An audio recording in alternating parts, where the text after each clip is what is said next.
No, it will be que sera, sera, right? Hey, everybody! Welcome back to another episode of the After School Cinema Club.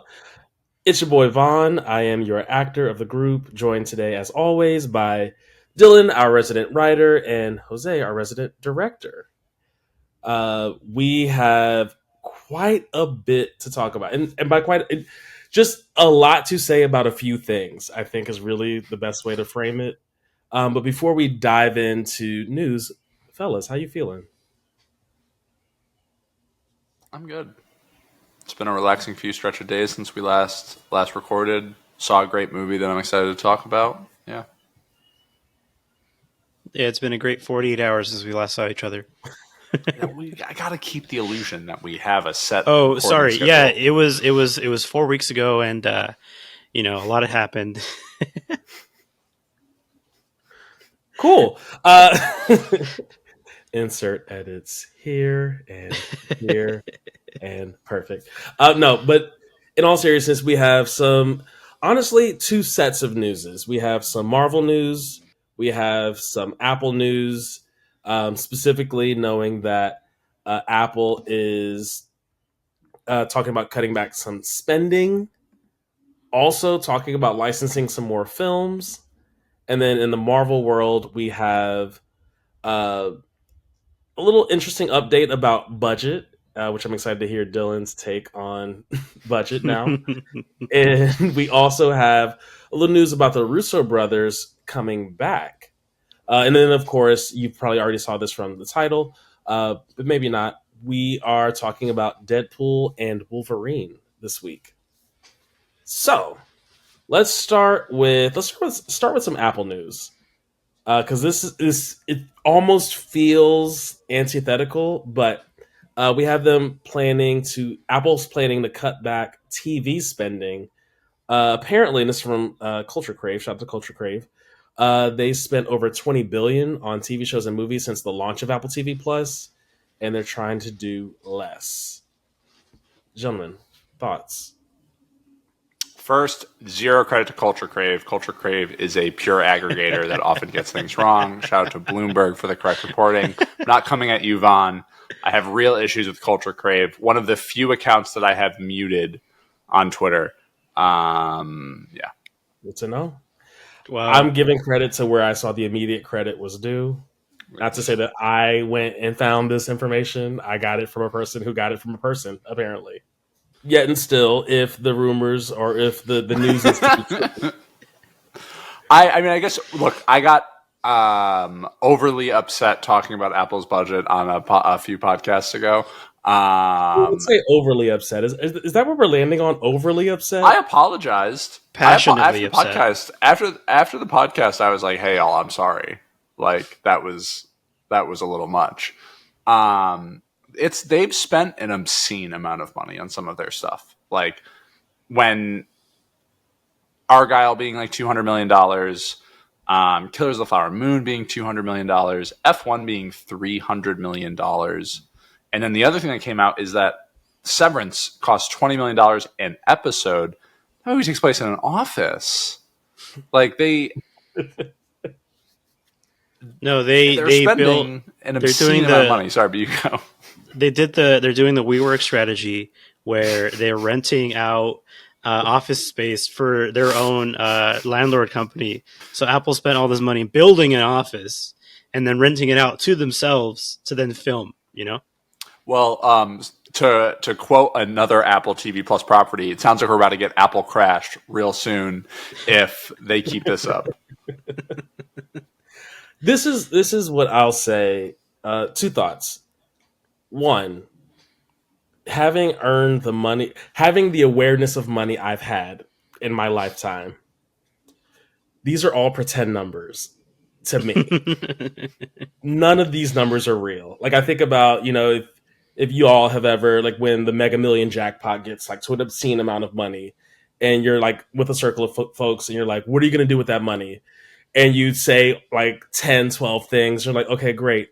What are you going to do with the other $750 million? Like that was $4 million.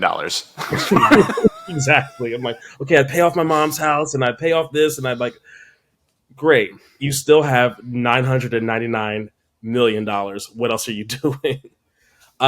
Between that and then also, I don't know if I said it on pod, but I know it was some math I had done post F1 gate, if you will, which was knowing that in Apple's most recent, and this was about maybe 6, 7 weeks ago, in Apple's most recent WWDC where they talk about new technology coming out, um, the the excitement around these new updates that we're supposed to be getting in the fall was so great that Apple's value as a company went from $3 trillion to $3.27 trillion, which means in a day, literally in a day, Apple made $270 billion.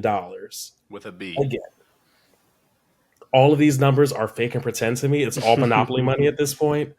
But I appreciate like the awareness around spending, but I also know that this is they print money. Yeah, and that's where I'm kind of heading at it too, Vaughn, because after our conversation, we I mean, yeah, that's it's unfathomable how much money that really is.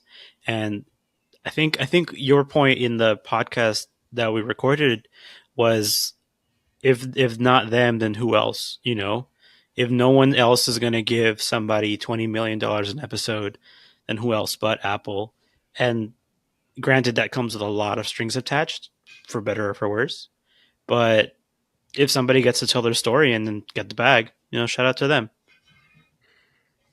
And I'll always harken back to I got a chance to visit. I got a chance to attend the premiere of the Apple TV Plus show, The Last Days of Ptolemy Gray, which is a 6 episode, like limited series, if you will, starring Samuel L. Jackson. And at that premiere, he shared that he had been shopping that script around for 10 years and no studio would greenlight it. Like nobody wanted to put it on. And he finally like linked up with some folks at Apple TV and they said yes. And I think that was honestly that was the story of Ted Lasso as well. Like that was this thing that like it just was trying to find a home, and so Apple eventually was that NBC home. sports skit 10 years ago. Right. And now it's like I think maybe still holds the record for most Emmy nominations for a comedy. Like in their like inaugural season or something like that. It was like 22 nominations. But Apple, like they when they started with Apple TV Plus, it was they had like one thing for tweens, one thing for like your millennial adult male, one thing for your teenage girl. Like it was there were like four properties. It was like the morning show, Dickinson, Dickinson, yeah. Ted Lasso, Ted Lasso, which like was later, Snoopy honestly. for all and mankind. Snoopy. Yeah. And Oh, Snoopy. right, and they Yeah. had access to Peanuts properties. So like there was nothing, and now there's literally it used to be a new property. I want to say every month. Now it feels like a new thing every week. So the fact that their spending has grown so much tracks for me. I guess for me, the difference is that like buying that script is a fraction of the cost of what some of this stuff is. You know what I mean?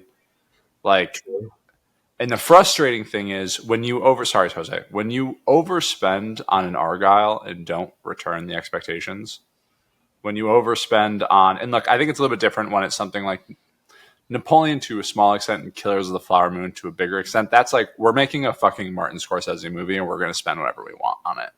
And at the end of the day, like maybe they didn't make the money back, but it was worth it in the long run.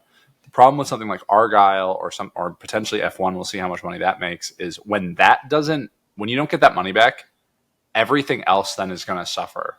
So that like the maybe extra million they would spend to buy a script absolutely isn't going to happen now because they gave Matthew Vaughn $200 million to make a like reskinned Kingsman movie and it didn't work out.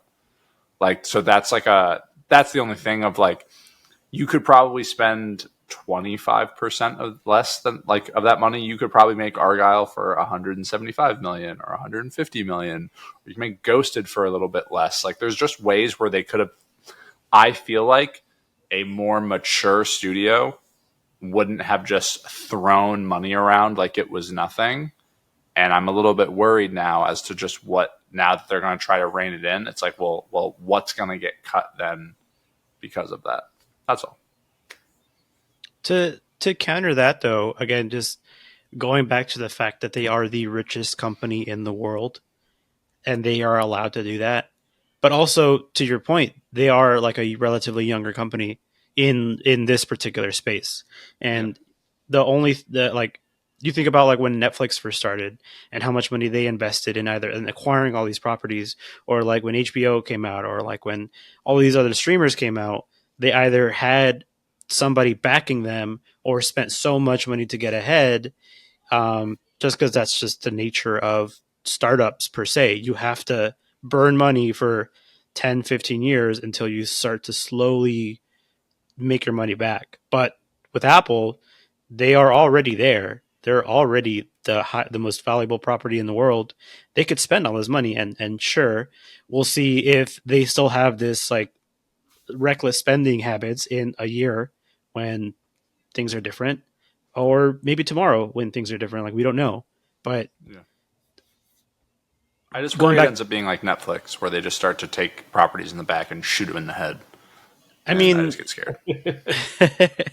I mean that's always a possibility, but I mean just look at Netflix valuation versus Apple's valuation. Yeah. Like Yeah. that's And I think if too, like they're young and learning in this sphere, because I think when I watch shows, and this is not the after school TV club, but when I think about shows like Ted Lasso, which phenomenal first season, phenomenal second season, third season had a lot, and it felt like they had to own up to something, or like there was like a reputation there already, and I felt like maybe it could have been half as long, or storylines kind of got created so that they could be tied up by the end of season three. And in all actuality, for me, Ted Lasso could have wrapped up after season two with a movie, if anything else, to like talk about additional plots. But the other thing I think about is where the number we're seeing is how much they spent. So 20 billion on shows and movies since the launch, which was the launch wasn't that six long ago, right? years ago. 20. They Was it announced it in 2019? 2019. They announced in 2019, and I think it launched It launched like late 2019, 20, early Sure, not 2020. 2020, I think. 2018. I remember when it was announced. That's all I'll say. Gotcha. Yeah, me too. Me too. I trust you. But yeah, I mean that's in any case several years worth of. It's not like this is the number over 1 year. This is like in all time, and doesn't the number is how much they spent. It's not necessarily how much they net, or what the gross was. But So even Launched then, November 1st, 2019. oh yeah. wow. Yeah. But again, even then, like 20 billion, you need 100 billion to make a trillion, and you need 3 trillion. No, 3.27 trillion. Like they're just it's irrelevant. And it's, I How mean, much they spent in 20 5 billion is not years irrelevant. for 20 them. billion is not irrelevant. No, it's not. 20 billion is what they made in the one day they announced everything in this, just a month and a half ago. Less than. 20 billion in 5 years Sure, too. stock value is different than like real money. When we talk about like cash on Oh yeah. hand, But like also that's we're not accounting for the subscriptions and all that as well. Mm-hmm. yes, but like let's say they pull in like 100 billion a quarter or something like that, like in revenue or profit. Like I know those are very different things, but like that's all. Like I'm all here for like it's corporation. They make boatloads of money. 20 billion is not a drop in the bucket, and I think case in point is them curbing that spending. It's like that proves that it's not Yeah, like The headline yeah. itself. I'm not Your point. I'm not Yeah. here like saying Yeah, like, yeah, oh yeah. my god, this company's drowning in money, but like it's one of those things of like you look at like, you know, you're like doing the budget for the month and you're like, oh my god, I spent like $600 on Uber Eats, and you got to like find a way to not do that next month. Is that a thing for people? Are people spending $600 on Uber Eats? It's surely not. No, that was not a specific example at all. Yeah, Cool. I have to order for two. Okay.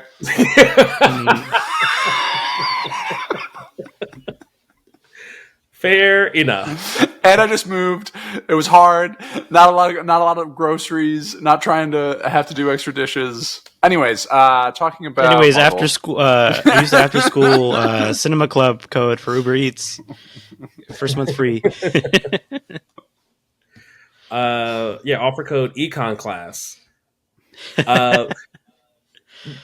Ironically enough, Apple's also, this is from Bloomberg as well, in talks to license more films from Hollywood. Because if you weren't already aware, folks, if you do have an Apple TV Plus subscription, there are films you have access to. So in addition to the subscription service and like seeing like original content, there are films that are licensed that you can go in. Like I think I mentioned a few episodes ago, if you wanted to catch up on Bad Boys, at least the very first Bad Boys was available on Apple TV Plus.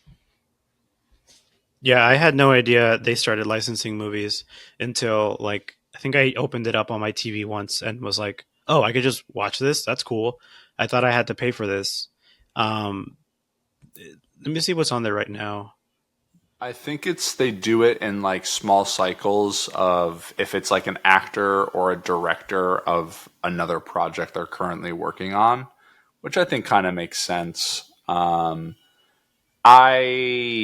look at the end of the day, it's kind of important to at least have it a little bit. I respect the like we only have our originals on there. I think it's cool. I think it's unique. I think it's what keeps the price down. But it is nice that there's at least a somewhat rotating like, you know, band of movies. I think it's kind of a smart and interesting strategy. And it's something where I think in time you're like, oh, there's, you know, a new so-and-so movie that's coming out. Like, oh, there's a new Ridley Scott movie coming out on Apple. I wonder if Gladiator's on there or something where you can kind of associate that kind of stuff. If they're able to kind of have that be a consistent thing moving forward, I think that's kind of cool. Yeah.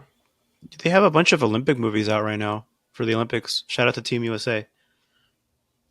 Shout out to LeBron USA. crossing the Delaware River. Wait, what?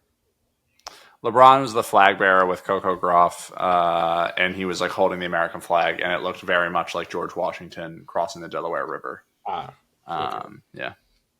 I didn't know if there was like he had made a promise that once he left the Cavs and the Heat, he was like, "I'm never crossing the Delaware River ever again." Or I just didn't know. You're good. The Mason-Dixon line is a hard border for LeBron James. He will not be. And I get it. And yeah, in this rare instance, yeah, go Team USA, go America. Once for 3 weeks every 4 years, I 4 turn years. into Hulk Hogan.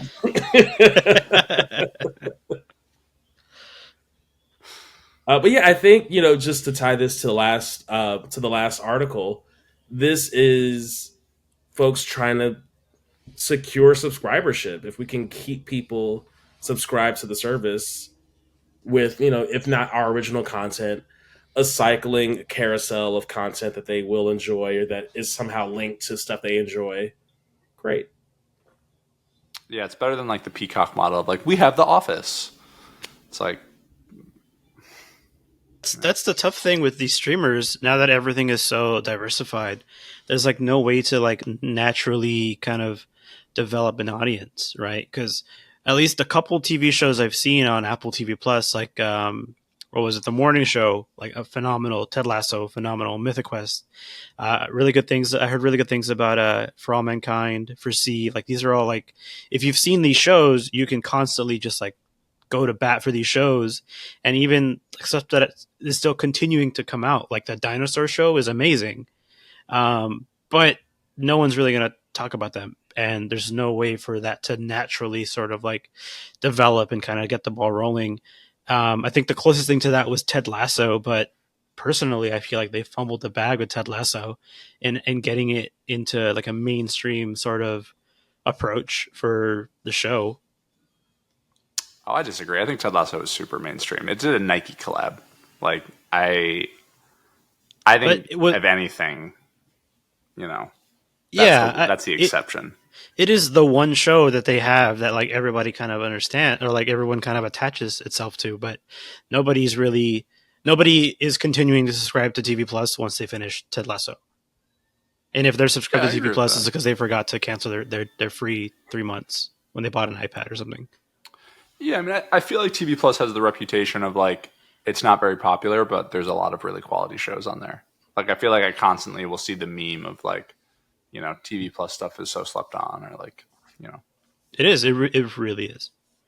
And in terms of presumed buying innocence right now. properties, I feel like the nostalgia beast is at play as well because like all of Charles Schultz's Peanuts characters are only on Apple. Like if you want the Great Pumpkin again to like get you into the Halloween mood, you got to have an Apple TV Plus subscription. If you want to watch like the Christmas episode or like anything Charles Schultz Peanuts characters related, Charlie Brown related, it's got to be on Apple.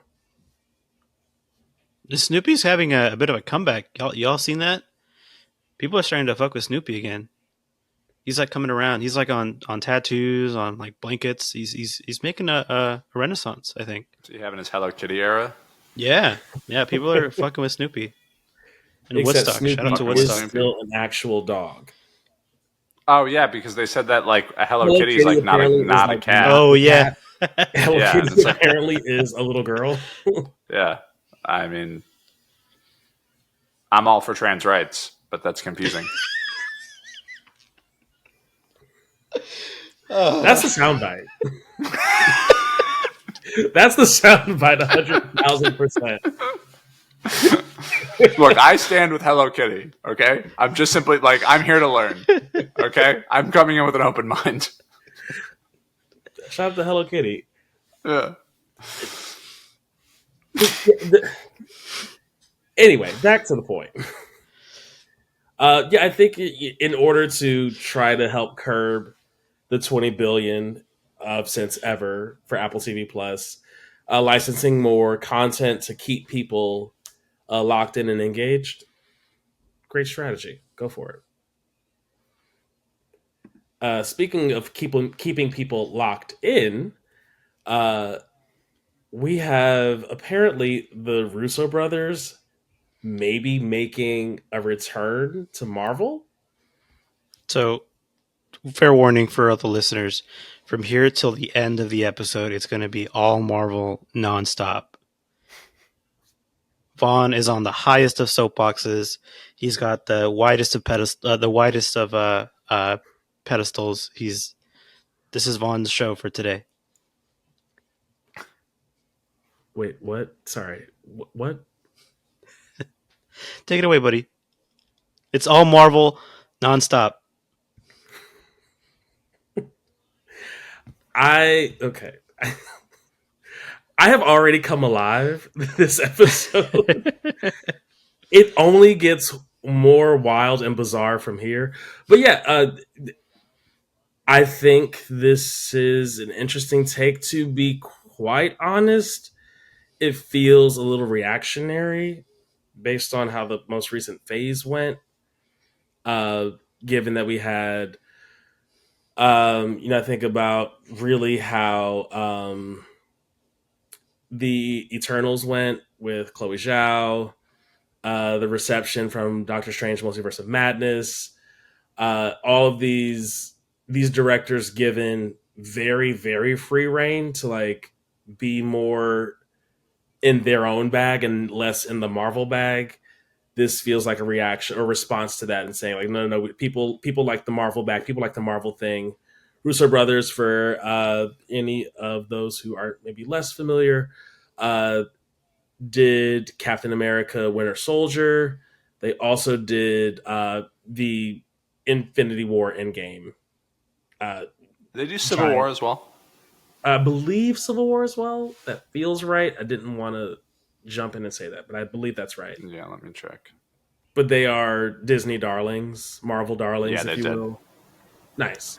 I'm. I mean, those are the four best MCU movies minus Iron Man and like Black Panther, right? Like, Hey, hey, I think it's hey, like hey. Iron Man, Black Age, Panther, and then like those movies. What's up? age, yeah, I will not stand for the Age of Ultron slander. Oh my god. You want to And stand for Josh Sweden in 2024? Go right a fucking head. That movie stinks. Ultron and Ultron's amazing. I like Ultron. James Spader does great as Ultron. That doesn't. That's it. But That's it. sure, it's a good character and a good performance in a bad movie. Vaughn, it's got there, Quicksilver. Come on, back me up here. what about what? It's got Quicksilver in it. Come on, back me up. Don't you bait me with that? Okay.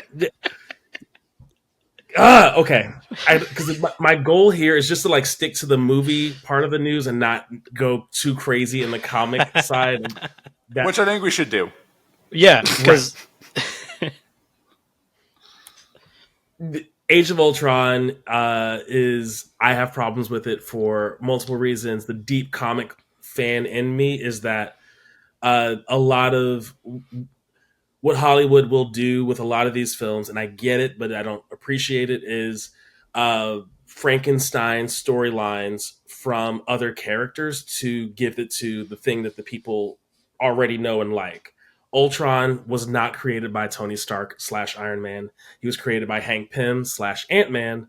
And that is a more problematic character. I get it. I won't jump into that bag. But the fact that like that is in the way they handled Scarlet Witch, which given the Joss Whedon of it all was also not super great. Having rewatched Age of Ultron 2-ish years ago does not hold up. Hold up But to I begin did with. enjoy it. I agree only because spoilers, Quicksilver dies. But the one fast guy gets killed by a thing that goes fast. Silly. Very silly. Very, very silly. But yes, the Russo brothers coming back to like correct things. We'll see. Have they been attached to any project yet? Are y'all aware? I believe didn't they it's the say Avengers Avengers movie. 5? Yeah, Yeah, Avengers because 5. they're no longer doing Kang Dynasty because reasons. And so, look, at the end of the day, like, I don't have a problem with them coming back because the stuff that they have done has been really good. Like the Marvel stuff that they have done is really good. The outside Marvel stuff, like just looking at their filmography, 21 Bridges, they produced it, but like Cherry and the Gray Man, whiffs, like real rough. And then they have a $300 million Netflix movie coming out this year. Sci-fi movie starring Millie Bobby Brown, Chris Pratt, Ke Huy Quan, and Stanley Tucci. I'm going to assume that's going to be a massive miss. Just knowing Netflix and when they spend a lot of money, what happens. So they clearly know how to make good stuff. Their Marvel resume speaks for it, but I kind of get them if they're missing after missing after missing, non-Marvel wise, and Marvel's throwing that bag back, and like Feige and Disney are freaking out. I get it. Yeah, I'm all here for it. Eh, I agree. I support eh. it. Take it or leave it. What's with them? Yeah. Oh my god. We'll get to See, it. We'll get to it. We'll get to it when we talk about the movie of the week. But, I could take it or leave it at this point. Nah, man. I think Infinity War is legitimately one of the most impressive things, and like parts of Endgame. Parts of Endgame are a mess, but like Infinity War, Endgame, and like Civil War are like legitimately very impressive, and I think changed, like really like have like that set a tone that has not been hit by any other Marvel movie. I agree. I agree. But a lot of the reason why those films are so like well regarded in like the Marvel lore is because of everything that came behind it. You know, Like they don't solely exist as movies. I mean, you could go into it completely blind if you've lived under a rock for the past 20 years, but if you don't have the context of everything that came before it to make these movies good, then like how do you really justify whether or not they're worth it? But I'm thinking more of like they had their chance, give it to somebody else, and maybe they're Disney's trying to, but not really landing. If they have to Yeah. work with the current context to make another great movie, I don't know if it'll necessarily like work. You know? I agree because they have no one to work with. They have not built solid stars yet. Yeah. Like people to kind of like build around. I just don't think there's been enough hits to really like figure out who that's going to be. Like there's a world where maybe they build around multiple time Academy Award winner Mahershala Ali, but that movie's not out yet. Or like other things. But I think that's probably a bigger challenge is like, who is the squad going to be? You know, there was such a strong foundation and like now, and Kang Dynasty, for all I know, you can tell me it's coming out in like 28, 29. I have no idea when that movie is supposed to come out. Or now not Kang Dynasty because we can't say that name, but whatever the next Avengers movie is going to be. Say that name. I think it was supposed to be 2028, no? Because they were supposed to. 7, and also to further cement us in within the timeline, San Diego Comic-Con is happening right now. So right now, so we're missing a ton of stuff, or it's like we're gonna be behind. Yeah, there will be news that you will likely hear by the time you hear this podcast that we don't have. We'll yet. talk about it on the next one. The next one. Yeah, I'm more in the. I get the business side of things, but I'm more artistically minded, so I kind of agree with Jose. At least I think that's what you're saying, Jose, which is let other people take a stab. And yeah, like the batch for Phase 4 didn't work out, but like I don't know that the lesson there is go back to the Russo brothers. I think it's just like have more creative input or like oversight around the project. Like I've said this before, and I think I've even said it on the pod. Like, what made the Infinity Saga so good, or at least up until Age of Ultron, funny enough, is that every movie was treated as a movie, and every movie was treated as its own sort of like standalone thing, and you got to really develop whoever was the star or the character in that narrative. Like the reason why the first Avengers hit so good is because while the first couple movies were technically like origin stories, you got to grow with these characters, and then when they finally met up, it was like such a never before seen thing. And then Phase 2, even after the big event, they still broke apart and had their own sort of things. Came back for Ultron, broke apart even further for Civil War, and then came back together for this, climax, this peak of Infinity War and Endgame. But that's been the problem with everything else moving forward, is that they've set this tone where like everything now has to be super interconnected, and there's no way for you to talk about something without making it seem like there's something bigger going on. And when they do have the time to develop their own sort of narratives, it just like falls flat. Dylan, I see you making a face.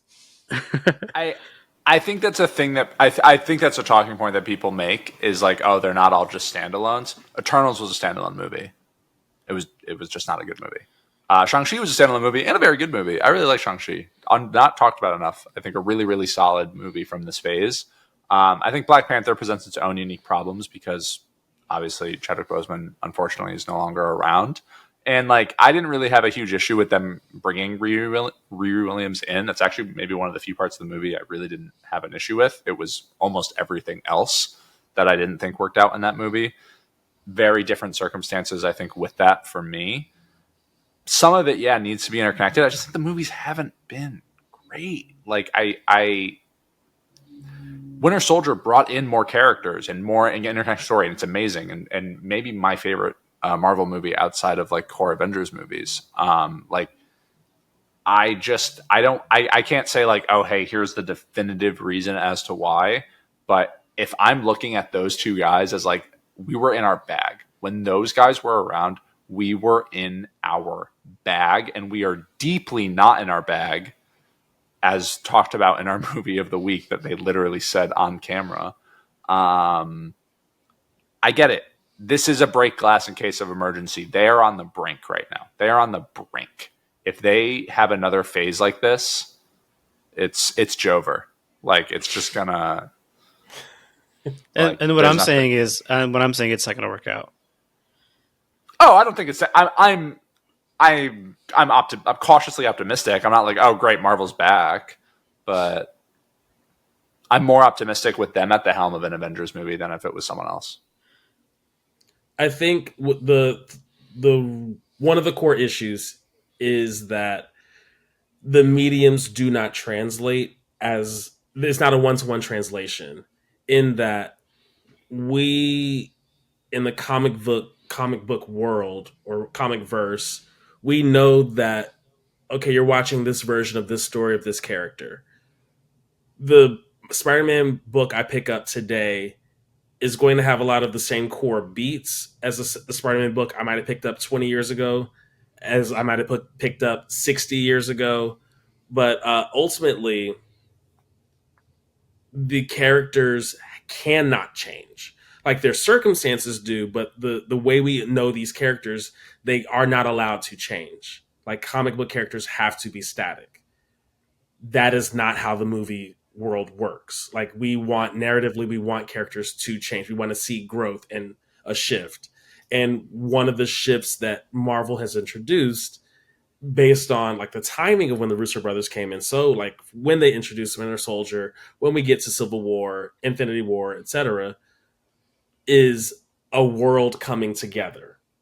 Now that that has been established, we're not allowed really to go back to, like, now that's why every Yeah. Marvel movie moving forward has to justify why, characters A through Z are not present, or this person's off world, or this person's doing whatever. Like, here's why this character is going to be alone in this movie, or like is going to have limited support, because in the movie verse we have to justify that. Mind you, in the comic world, Daredevil is in charge of just Hell's Kitchen, sees Spider-Man all the time, and you might see Spider-Man for 2-3 panels, and then that's it. But we can't afford to have that just be the case. Like, actors are too expensive to like just have somebody for just a moment like that. And the way we understand story across both mediums is just, I feel like, too different to translate it. I would challenge them to try it though, In because what way? like narratively, yeah, like narratively, we want someone to, you think about like the hero's journey. You want them to be in a position, you want them to go on this quest, and you want them to be better at the other end of it. And it doesn't have to be an interconnected quest. It could just be a quest, you know, like Shang-Chi, I guess. I mean, again, we're going back to origin stories. Shang-Chi at the beginning of the movie is different than Shang-Chi at the end of the movie.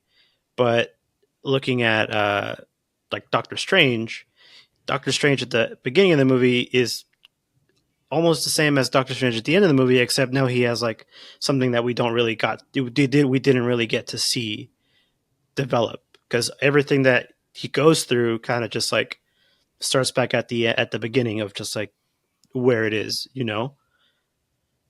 I would argue that Doctor Strange Multiverse of Madness was given the wrong title, and the person that does undergo the change is Scarlet Witch, Well, she and that's dies. who we should be Spoilers. following and tracking. Scarlet Witch is in the Never saw movie. it. That's Never not. saw it. You never saw Multiverse?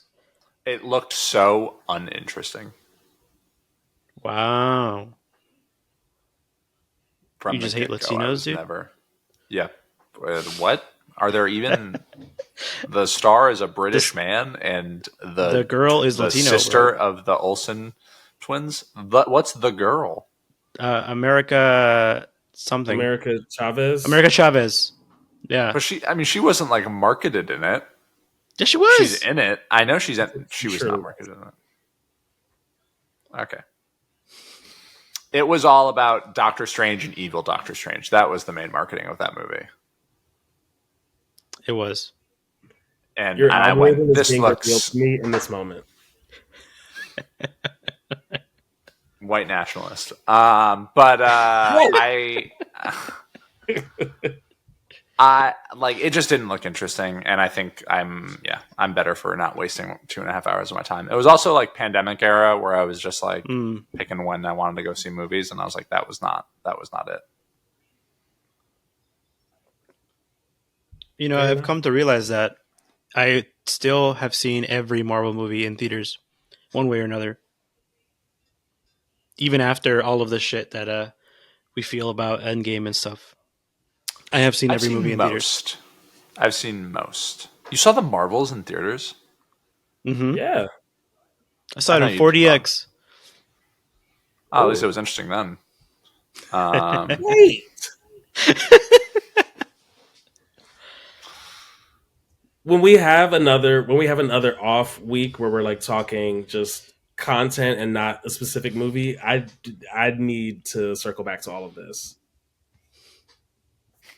Cause what? What do you? you watched It's Black Widow in theaters? I think so. Dang! Wow, that's commitment.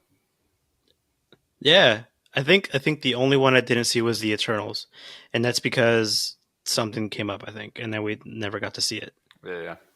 I also God, I saw want to Kinds like of that movie Kindness in theaters, so but bad. here we are. You did that for a podcast. We weren't recording a podcast when some of those movies came out. And But I'm Kinds a of fan Kindness of look both. the You would have seen trailer for Kinds of Kinds. Kindness either way. You see I what I'm would saying? have seen Kinds of Kindness either way because the trailer looked Mm. incredible. The movie just wasn't good. But Vaughn would have seen But you any have to Marvel buy movie in in. theater. Yeah, What'd you say? Vaughn already had the buy-in. Sure, but I'm not just going to see a Marvel movie because it's a Marvel movie. You have to make me think that it's going to be a good movie. And some of the But you trailers saw tell a me, Yorgos Lanthimos movie because it was a Yorgos Lanthimos movie. yeah. Same difference. So, Exactly. however, if Yorgos puts out another 3 or 4 movies like Kinds of Kindness, and I see directed by Yorgos Lanthimos pop up on screen, I'm going to go, eh. That's a little different. It's a little different because Is it? absolutely. Talk about a franchise that has a vast world. Anyway, let's get to this last bit of news because I do want to talk about this week's movie. Uh, in adjacent news, Captain America: Brave New World, the budget. Shaking his head Bringing it all already. back together. Budgets. Budgets and Marvel. This I is didn't the know if I want crossover that gets it it right. to be a budget sandwich, but I like having the budget sandwich be bread and not the meat. 350 to 375 million dollars. That shield is not cheap, y'all. Poor They made a Anthony real one, Mackie. you know. That's why it's so expensive. They made a real shield. They mined somewhere in Africa to get actual vibranium.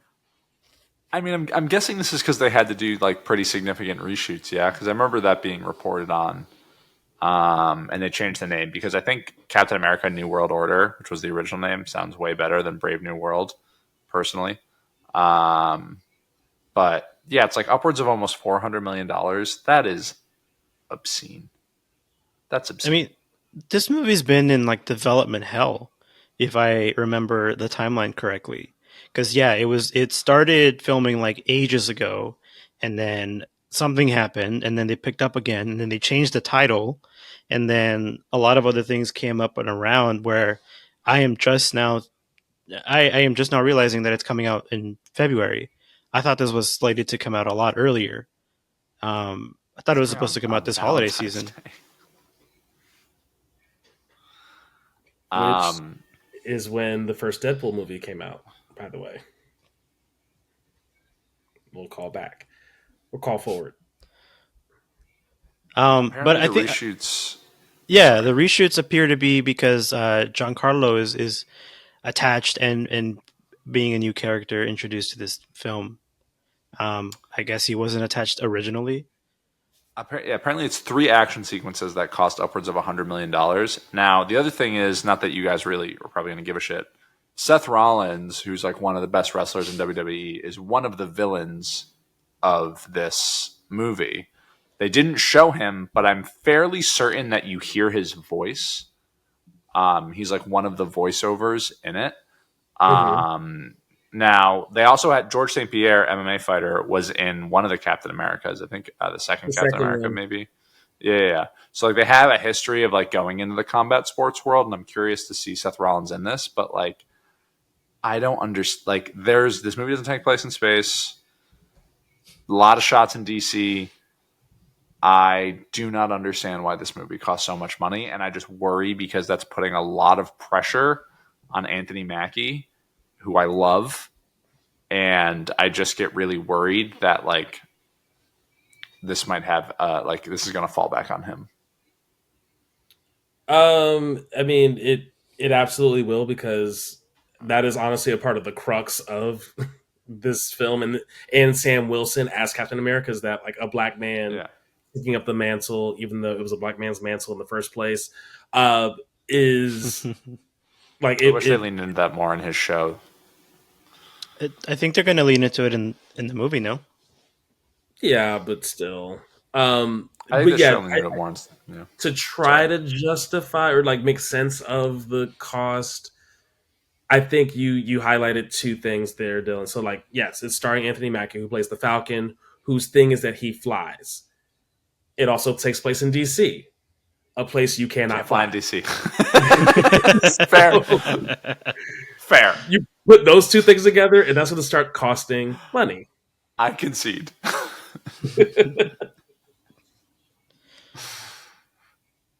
I That's a mean, good point. your one of That's your a good point. criticisms, Dylan, for the budget for F1 was that it's going to be just a bunch of CG slop, and I mean, Disney's I still don't going think to that. do. You don't think what? I don't think F1's going to be CG slop, which is even more confusing for me. Like, the less CG, the less expensive it should be. Whereas when you watch Captain America, like some of those action sequences, some of them look real good. Like, Giancarlo Stanton looks dope. All those scenes with him looked really good. But like some of the scenes like in DC where it looks like there's like something going on at the tidal basin, we're seeing some cherry blossoms. That Yeah. stuff looks kind of rough. But all the stuff with Giancarlo Stanton actually looks really good, as he continues to just be Gustavo Fring in every role. But yeah, except when he like brought back the his Spike Lee role. I just forgot the name of Spike Lee's first movie, but when he did that with everyone Not do the a right couple months thing. ago. No. Yeah, Do the Right Thing. He did. He redid the scene from Do the Right Thing where his Jordans get ran over, and it was like cool to see How did I miss like that? him. Oh yeah. It was like a TikTok. Yeah, I'm actually yeah, I'm surprised if you just like go on his Instagram. I think he has it like pinned. It's really yeah. cool because it's like you get to see him be, not the Star Wars version of Gustavo Fring or the Marvel version of Gustavo Fring, like, Yeah, and yeah, have him yeah. actually be like the really talented actor that he is. He did Kaleidoscope on Netflix. Did you guys ever watch that? Which I want to Oh. see so bad. It's further down on my list of of Hmm. media to consume. And he played the villain in Far Cry 6, so he's Cuban Gustavo Fring. Yeah, instead of Yeah. instead of working with the cartels. Want to talk about Deadpool? I am ready. And I have a bit of a tie-in as well. I'm telling y'all, like doing the class roster thing helps highlight so much cool stuff. Okay, Deadpool and Wolverine. Here we go. This is directed by Sean Levy, who did Free Guy. Was also part of Arrival and Shadow and Bone. Writers, we have Ryan Reynolds. We have Rhett Reese and Paul Wernick. Those names probably less familiar, but they also did the first two Deadpools. They also did Zombieland. They also did Ghosted on Apple, um, starring Chris Evans and Ana de Armas. Uh, and this film, of course, being Deadpool and Wolverine, stars Deadpool, played by Ryan Reynolds, Wolverine. with Hugh Jackman reprising his role for the umpteenth time. I forget what the number is at this point. Hold on, let me think. It's 3, 6, 7, 8, 9. This is the 10th, I believe. Is this 10? So it's the first three X-Men, the two standalone Wolverines. That's 5. He cameos in one of the X-Men future movies. He does Logan, and I think that's it. So what is that? 8? That's 8. I feel like 10 is right. I No, think we might have missed. He cameos in 2 of the future movies. Yeah. He cameos when they're recruiting They him asked to recruit at the him, and he tells bar. them to fuck Yeah, off. yeah, Yeah. and then he It's like cameos the again one as square Weapon ticket. X. Yeah, so 9. This is the 9th time he's played Wolverine. And because I think he already held the record when he did Logan, but I think has now beaten his own record for playing the same character the longest amount of time in a movie. Anywho, them two, but also we have bunch of cameos, but I will highlight specifically our Succession King, Matthew McFadden, playing Paradox. We also have Emma Corrin, who plays Cassandra Nova, aka Le Villain. You may know her from The Crown. She was Princess Diana, if you're a Crown fan out there. Was she? That's what her IMDb said. Oh, okay. I thought Elizabeth Debicki did, but then maybe that was not in The Crown. Maybe that was in a separate thing. It might have been a different iteration, but yeah, it was. You're right. Yeah, Elizabeth Debicki did play her. I'm wondering if it was like a different version, but that's what I looked up, unless I misread it. you're cool. I trust IMDb. Um, Gentlemen, non-spoiler thoughts. Go. I'm glad it wasn't as bad as I thought it was going to be. I was on record saying that I was going into this with low expectations, just because of how Disney, going back to everything we were talking about. Again, I told the audience this is going to be Marvel from here on to the end of the episode. Um, but like what we talked about before, all the Disney stuff has just not hit as hard as it used to. And now that this is a Disney Deadpool movie with the TVA, bringing in a bunch of established characters and canons and ideas from the shows and the movies, I was really nervous that this was not going to land. But I'm glad that it did. I'm glad it was fun. I really enjoyed this movie. Actually, this might be my favorite Deadpool movie.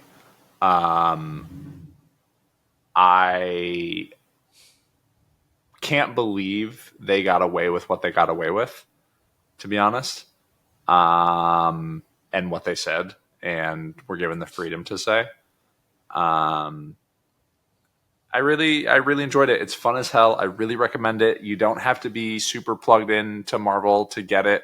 If you are terminally online, you are going to get it even more because there's so many nods to even outside of Marvel stuff, just like what is going on in various actor or actresses' lives or like previously in their lives. And as a terminally online person, I really enjoyed that. It is really fun, and I absolutely loved it. I was like mind blown, so much better than I was expecting. Yeah, I have a clear bias here, but I want to say this movie did a good job of balancing the fan service and making sure you had a good time if you were all the way dialed in and plugged into comic lore and verse. Um, it also is perfectly fine if you have no clue. Like, I think it's possible to watch this film having no knowledge of like anything else that Deadpool's ever done and have a good time at the very least. You may not be able to follow exactly every single beat or get every single joke, but you can go in. Just this is another one of those I think about, when I was a teenager and would just be hanging out with friends like, okay, we're gonna go see. Like we have nothing to do on a Saturday. All right, we're gonna go catch Deadpool. And whether no matter who knew what about the character, you could all have a good time. I did enjoy as well, just the to your point, Dylan, the sheer number of wild jokes that got to fly. I don't even want to know how, like, what that legal process was like. Okay, we are Marvel, owned by Disney. Here's what we can and can't do, and that book just has to not exist for this film at all. Well, It like literally makes me feel like they almost like obviously they almost didn't even watch it. Like in the sense of the argument of like them being you like too involved or anything like that. This is clear proof that it is the exact opposite because it was they pulled no punches at all whatsoever. And props to Feige and whoever Feige had to talk to, and props to Ryan Reynolds and and Sean Levy and everyone else that's involved in it because I mean they went at Disney. They went at like the current like that's all without saying anything else. Like, they really like it was cool. It was really cool and it was different. And I don't want all the movies to be like this, but as a one off, it was really cool. no, I do, because this goes No, to because it show. loses its luster. It loses its No, luster if all the movies are like this. when you Yes. give when you give the directors, the auteurs, carte blanche, this is this is it. This you can't do this. Go ahead and go wild. You could probably make really good movies. Again, that's been my gripe with Multiverse and Black Panther and Thor. That they gave these directors so much liberty, but still on the leash of Disney, where they couldn't go all out and make them their own movies. Why? But If I disagree. Why? What did Black Panther have that, like, from a leash standpoint, or Eternals? Like those movies, those movies kind of stunk. I don't think it was because they were like had to ham fist all this other stuff in there. Oh, I think it was because Disney didn't want them to do a certain thing a certain way because they have something else planned. You know, they wanted to keep control of the overall narrative because they want to do X amount of things in the future, and they don't let these directors really explore their characters in their own styles because they have so many things kind of placed around it. Like Sam Raimi is a horror movie director. He is a horror comedy director. Multiverse of Madness could have been so much more enjoyable and enticing and just so much more of a Sam Raimi movie than it ended up being because of the Disney kind of like borders around it. I would argue a lot of that is this the baked in audience as well. Like Deadpool from the very jump was R rated and was a risk, and that's something that I'll probably mention a couple times as we talk about this film. But the very first Deadpool was like Ryan Reynolds on a shoestring budget, like making something pop. And it was R rated from jump. By the time we get to Multiverse of Madness, however, like kids had already been aware and a part of that property. Which shout out to the one 9-year old that was in my viewing, my screening of Deadpool and Wolverine. I was like, That's wild. your There was a parents are family. There was a crazy. family next to me. It Also, was like like, two adults and like a couple children, like three children. I don't know if there's another director that like Sam Raimi has not literally did not make a movie for 10 years between Multiverse of Madness and his last movie. I love that he made these great horror movies like 25 years ago, but like his last movie was Oz Great and Powerful. Like, I Hmm. was in high school. I'm a man Okay. now. Like, there's been multiple presidential elections. Like, I like that's all. Like, as I just like I see the thing talked about as like, oh my god, Sam Raimi, this like horror film darling, great. I love that when Bill Clinton was president, he did all this really cool stuff. But like, things have Don't do that. changed. Don't do that. It's a twist of the knife to link it to a specific president. Bill who? Oh, Hillary's husband. Hillary's husband. That's all. I Like, I that's all. That's my only point on that. Sorry, Yeah. you go on. No, I was just gonna say I think a part of it is also the trust that got built with like the same property and everything. And again, my hat's off to Ryan Reynolds, and I have a very specific moment I want to highlight when we get to the spoiler side of things for Ryan Reynolds and this project and this giant. But this was a great chance for me, for the world to see what can happen when you have one of your writers be super committed and invested in the project. It's not just a cash grab, and what you get to experience when you have um, a whole lot of trust ultimately. Yeah, there's no other, as much as I would like to think of what if, there is no other property that could have done it besides Deadpool. Like the story of the first Deadpool, like how much love and passion went into that to make it actually become a thing, to then go Yeah, he into an bleached the clip amazing too. sequel, to then be bought out by Disney and then go into this trequel. It's just the story of Deadpool is amazing. It's a really good story behind the scenes, and there's nobody else who could have done it besides Ryan Reynolds and Ryan Reynolds Deadpool. Hard Yeah, agree. I agree. And again, for those who don't know, like that initial Deadpool like clip, that like 10-minute clip, I should say someone leaked it online because it wasn't getting greenlit, and all of a sudden a clip appeared online, and everyone really started to dig it. And then it took a minute for And that to like get greenlit after the fact, right? yeah, Yeah, the traction was and not immediate. Hmm. and we'll talk about it more too. Is that like there's another thing in there of like something that was like almost greenlit and wasn't, that then came up in this movie, and it's I really like it. Was I I would this like that is it part was too. super unique movie, and I don't even know if I want necessarily another Deadpool movie like this. I think it's gonna be really hard to capture this kind of energy again. Um, but yeah, really dug it.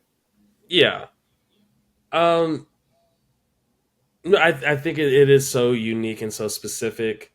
Uh, Again, just given the context and the timing, I'm curious if it's possible for you all. I'll say this: knowing that Deadpool's whole shtick is that one of his superpowers is super healing, yes, and he already is a mercenary, so he's good at fighting and things. But another key feature of Deadpool is being able to break the fourth wall. Like he knows that he's in a movie. He knows that he is a comic book character. How did you all receive or like feel about the amount of fourth wall breaks and the content in them? Again, staying in the confines of not spoiling things just yet. Loved it. Loved it. It Yeah, was so good. It's because of I think Reynolds, and it's just like it works because it's him, and he gets it and clearly gives a shit about this character. Um, and it like that stuff probably can work, but it really has to be in like I would be nervous for a fourth one. I don't know how much longer you can keep this going. That's all. yeah, I'm with Dylan. It's a fourth one, and not just considering the narrative of this one. A fourth one would be tough because I think it would be a little sick at that point. Just like, okay, this is just another. You can start to see the formula after the fourth one, and if the formula doesn't work out, it's just gonna like not really land as well. But in terms Yeah. of the fourth wall breaking, like going back to your question, Vaughn, I think it was fine. Especially again because he is so aware, and there are things that you have to sort of also be aware to understand the narrative of this movie. It all just kind of works itself out. A movie for the terminally online, made by the terminally online, and I for one enjoyed it. Right on. Uh, I don't have anything else non-spoilery to say or talk about. I'm ready to dive in. How are y'all feeling? Let's get to it. Oh my god, this movie was so good.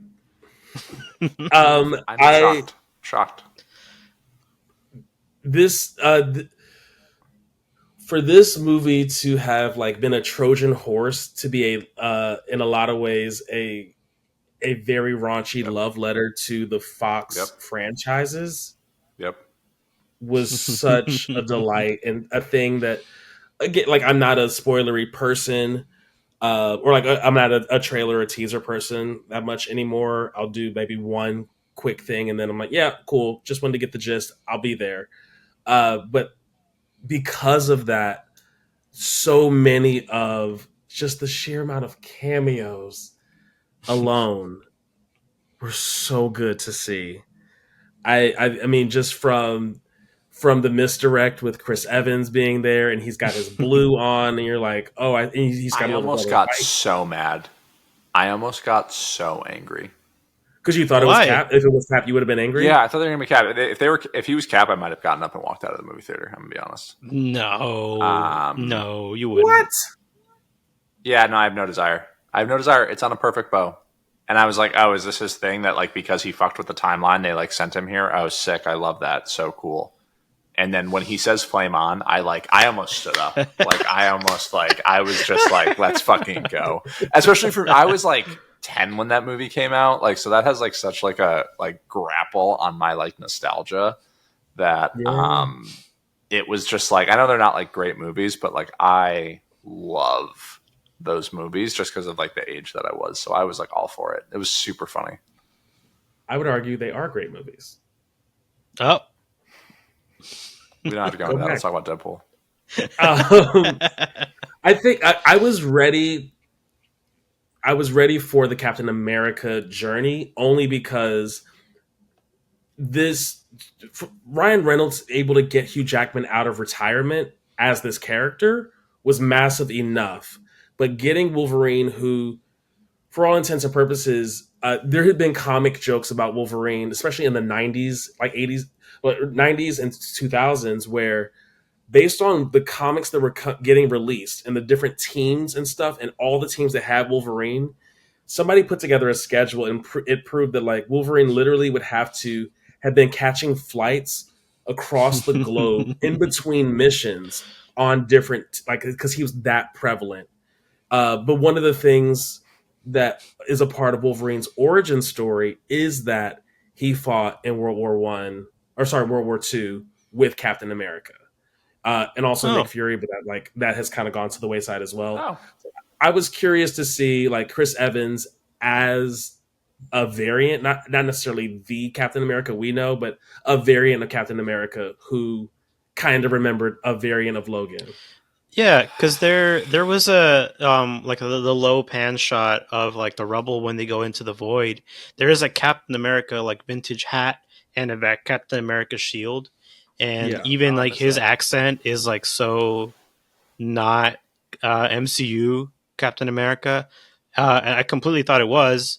And then when he said "Flame on" and you saw the Fantastic Four, I remembered like, oh yeah, that's right. He was the Human Torch. That was something that just happened and just we ignored, which is why he's in the void.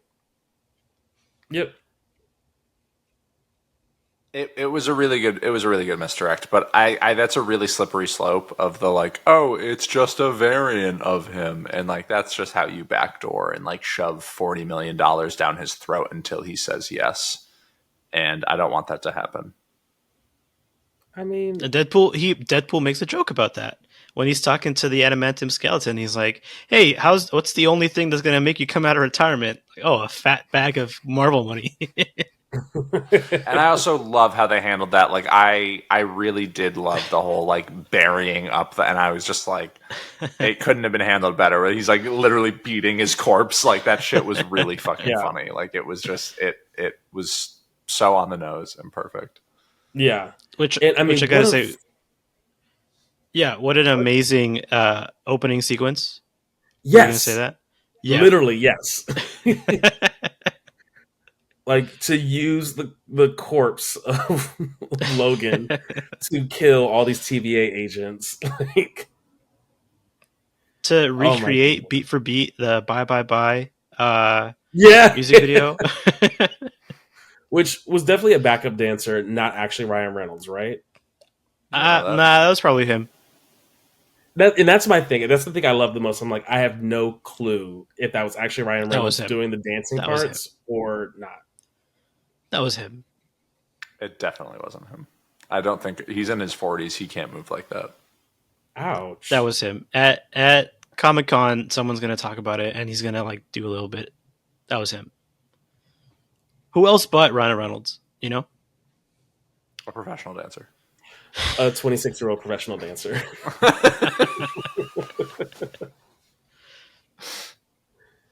But yeah, back to the Mr. X and the cameos and everything. I'm just jumping around here. Uh, Electra, I think, was the one that confused me the most because I saw the Psy and I was like, huh, I don't remember Psylocke having a Psy. I thought she had katanas, which is true, but it was not. It was Electra, and I was like, oh right, and it was to have Electra and Blade be in that specific moment of like, yeah, we are the forgotten ones, which is totally The true. truly forgotten ones. Especially Blade, and then also to have Channing Tatum's Gambit, Chatting, which is something that yes, the dude. streets have been talking about for years. And just for people that don't understand, so Channing Tatum has wanted this movie to come out for years, was working super hard, got it greenlit, came out at Comic Con, and then Fox sold to Disney, and Disney just immediately said no. So like, just like it was this thing, like this was a dream project for him, and he gets like 10, 15 minutes of screen time to kind of live out this dream. I thought that was really, really cool. Yeah. And this is a standalone Gambit movie for folks who are super Yes. uninitiated. And then X23, which small note, shout out to Daphne Keane, who another perfect casting, like Hugh Jackman, minus being a foot taller than Logan should be, is the perfect Logan. Uh, Daphne Keane, the perfect X23, like even when she was super young and they did Logan, the film Logan together. I have a specific gripe with Marvel for I understand they released a new trailer, maybe a 30-second trailer or something that revealed that she was in it.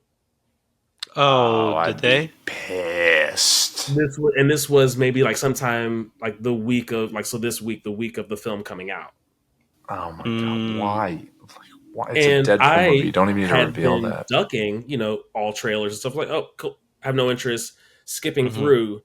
And literally the morning I went to go see the film, I happened to be on Reddit, and one of the Reddits I follow talk just like no spoilers, just like posted her, and I'm like, Ugh. I'm pissed, but I also kind of get it because it's like it was in a trailer, it's not in the movie, but it's still a spoiler for folks like myself who Yeah. don't dive into that. There's like full photo, full like name in the title, and Hmm. I had no way to avoid it. To I see was when I she came up was was interesting, but I still was upset. I was careful, dude. I said it. I said it. We're going with the timeline here. I said it last time we recorded. Since this Monday, um, seeing that the world premiere was on Monday, or like the red carpet was on Monday, I was treading very lightly on social media. And as soon as I started to see something, just log off and then go about it. But it's tough to. It was tough in this one in particular to avoid because the marketing was just up to 11. It's I'm kind of glad it's over just because it was everywhere, dude. Like fucking Jack in the Box, like commercials, the Xbox controllers. They have a livery Fuck yeah. for the F1 for the Alpine team for this F1 weekend. Because Ryan Reynolds owns one of the teams or is a partial owner of one of the teams, so that makes sense. But Mhm. their He's a marketing partial is owner of every Alpine. yeah, him and a bunch of celebrities have an investment group, and they are a partial owner of the Alpine racing team. I Yeah, know that. yeah, but Yeah, that I makes guess my sense. algorithm has picked up that I'm a Marvel hater, and so I haven't really like gotten anything. Fortunately, if any of that had gotten spoiled for me, I would have been irate. Just because, like, in when Wesley Snipes showed up, like I was just like, let's fucking go. And then Gambit too. I was like, this is really really fun. Yeah. Um, I think I wanted to ask you, Vaughn, is that little fucking butcher knife that he was holding? Is that like canon of what Blade uses? Like, I was wondering why he wasn't using a real sword. I thought he had a bigger sword. Yeah. He usually does. I'm not like the deepest Blade lore person, but he usually has like an assortment of weapons, including like short blades. I Yeah, I just want to wonder. see him hold a fucking sword. Yeah, I'm wondering if, although I can't imagine this is like a huge deal, especially given multiverse things, but we hear Mahershala Ali's blade at the end of the Eternals, Hmm. and that's when there's a large Jon blade Snow. there, but it's not the same sword. So yeah, I don't know. I don't know why he didn't, and I'm wondering if that just would have been too samey as Deadpool, so they wanted to give him some more distinction. But I Deadpool is mean, jumping all the way. It's Wesley fucking Snipes. he said it Yeah, himself, dude. There's only been one blade, and and will will ever only ever be be one one blade. blade, Yeah. and he just might be right. Also, for people that maybe don't understand, so like in the third Blade movie, Blade Trinity, apparently Wesley Snipes just went off the rails and like was just an egomaniac. And there's like stuff that you can see online, but apparently him and Ryan Reynolds have real life beef. And so Mm. like or like at least at the time when that movie came out, maybe not like 25 years later or however long it's been, but like when he was just like, I don't like you, like it was, I don't know. It's very much of that like online, I terminally think online. Like there's so many little things of like Ryan West. Reynolds There's a is very really famous. angry. Yeah, and like, and there's that scene where he doesn't open his eyes, and they had to CGI open Wesley Snipes' eyes in Blade Trinity because he was like being so difficult to work with. There's just like so many little things. The Carmen Electra Ben Affleck joke about Daredevil, like there's so many little things that just get like thrown in there, and it was Yeah, so good. It's like it was so. I can't believe it worked. There's a world where it's like really overbearing and bad, but it just like everything hit. yeah. I especially love just while we're still talking about Blade. Uh, some motherfuckers still want to skate uphill. I skate uphill. Yes, every time. Yes to that quote. Um, Also, just speaking of some of those fourth wall breaks and those jokes that went super far, one that felt like a lot for me, but I'm like, I guess since it still made it in the movie, he's cool with it. I'm forgetting because I've only seen the film once so far. Uh, Deadpool says in reference to Logan, where like not being bare chested, he says Hmm. something about like, "Oh, I guess you put on a lot of weight since the divorce." Yeah, Yeah. Yeah. yeah. And he just got divorced. For those that don't And Hugh know, Jackman yeah, just got divorced, and I was like, "Wait, we're doing this? This is." I see Ryan Reynolds and Hugh Jackman as actors having the comfort with one another to, or like Ryan Reynolds feeling comfortable enough to make that joke. That joke making the edit is crazy. yeah. And then assuming what we saw actually at the climax was not CGI, there's like a There was good fuck Just a me. apparently ton of steroids. Just a ton of steroids. there was a lot of debate on that online apparently of whether or not his arms were CG uh, throughout that like third act. I don't think it's CG. Only just knowing Hugh Jackman and how much of a psycho he is. I just also think that people need to understand that he is juiced to the gills, and that is not natural. That's all. All good. He makes Barry Bonds look clean, but but I like I just got the other thing, the other little joke. Oh, all the Disney jokes, like, oh hey, so glad you're joining the MCU. It's a bit of a low point right now, Yeah, like yeah. that being in there, and the like, no one cares about the multiverse. It's miss after miss after miss, like things that are just honest. Like it is, the MCU is at a low point. There have been a lot of misses, and just like I'm really surprised they let that shit fly. Like I'm really surprised that like they were cool with it. I think you literally you have to be. And I think it's Yeah. one of those things where, especially now that Deadpool is a part of the machine, as it were, you have to. This is the perfect way to own the shit you've been through, to own what you put people through, so to speak. People like yourself, Dylan, who have not been as invested since Endgame, Infinity War.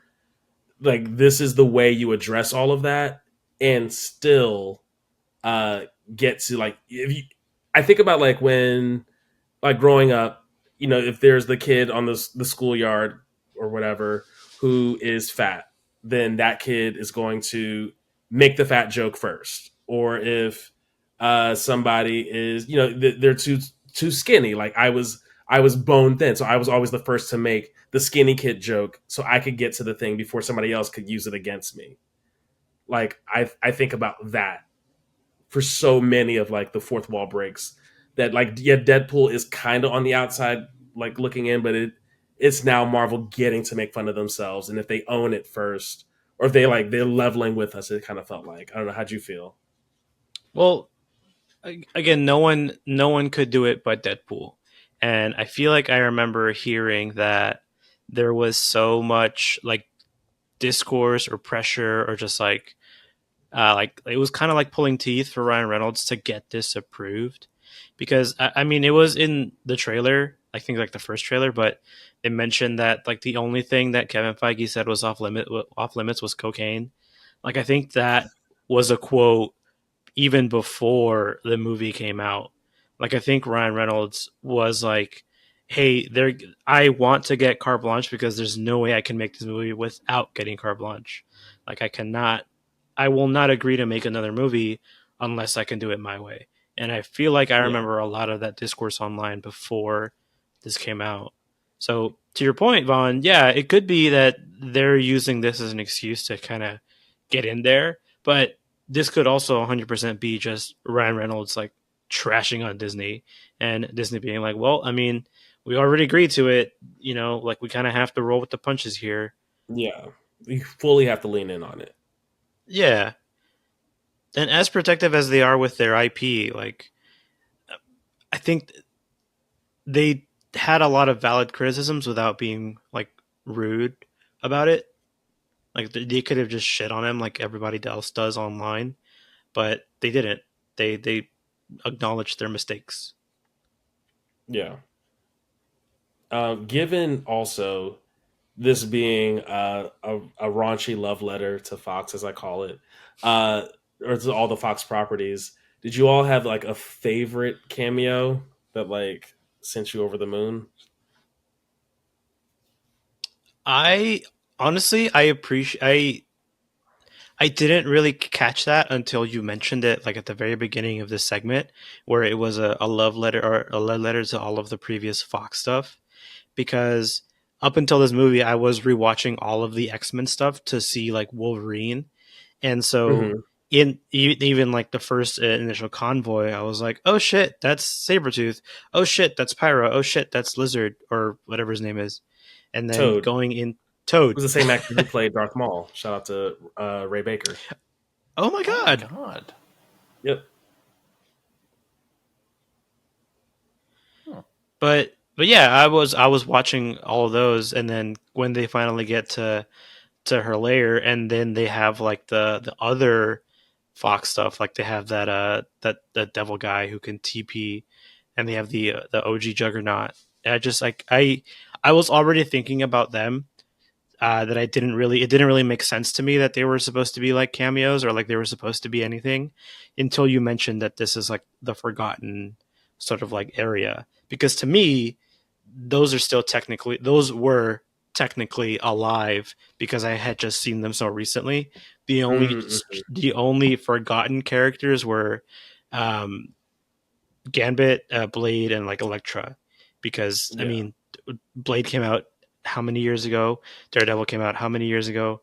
Uh, Gambit never came out. And it's really funny that he made a callback to that where he was like, "Yeah, some of us were just born here. I don't know what that was about."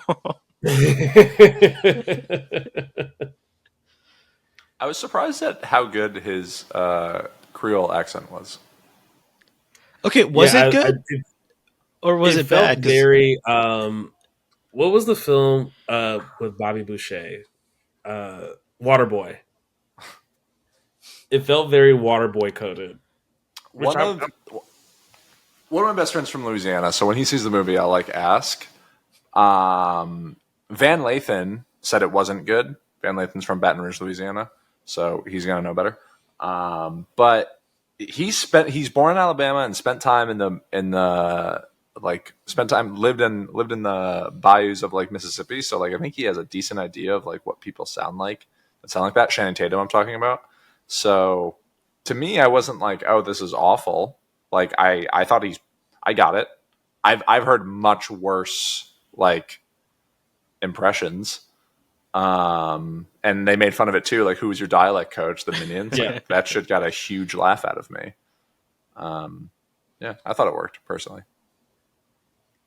Yeah, for me, it just felt like Channing Tatum doing a lot, and that a lot is enough to like, like for the sake of the joke. I don't know how sincere that accent was supposed to be. I did not. It did not read as authentic to me. Yeah, I wasn't here like he was method acting, but I didn't think it was like Florence Pugh in the Black Widow movie. So you didn't like Yelena. I thought that was rough. And I think Florence Pugh is a phenomenal actor and a better overall actor than Channing Tatum, but that accent was rough. Interesting. Yeah, that accent was pretty bad. Yeah, but Channing Tatum's accent was pretty bad too. Between the two, I was like, it didn't occur to me that we weren't feeling Florence Pugh's accent until just now. I bought it. I was like, okay, cool, great.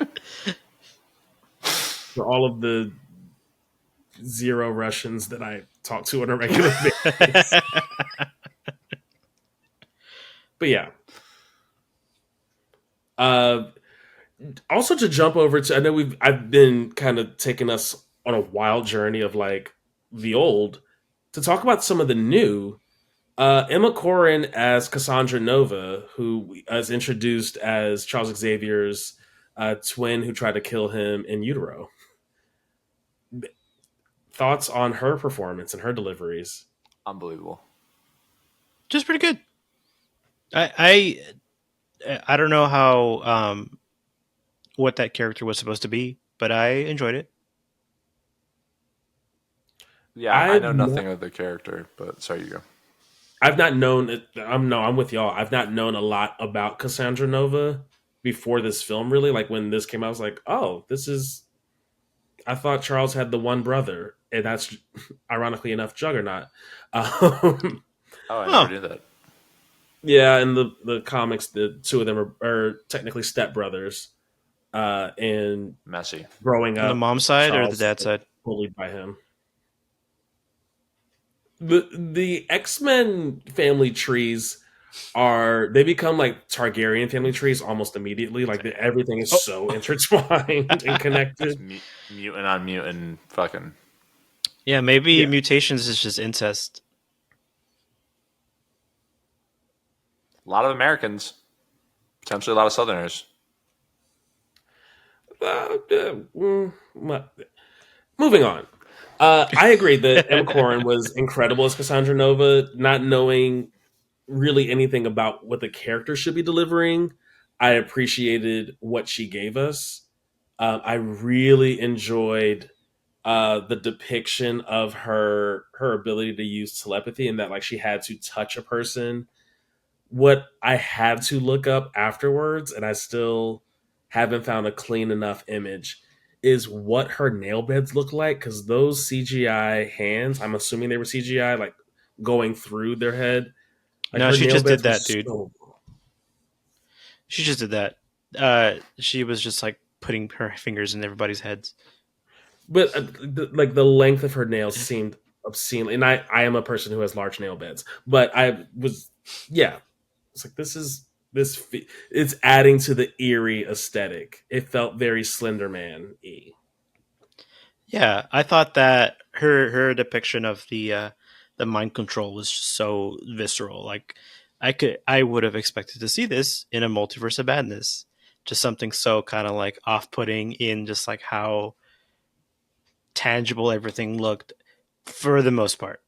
For the most part, there were scenes, and this is just me being a fucking cynic, but some of the fingers clip through like the geography of geometry of like the head, and sometimes like the mesh doesn't like look as good because it's CGI. But overall, like the like when she's running her fingers through, um, I forget his name, the dude from Succession, Paradox. Uh, yeah. Matthew Yeah, McFadden.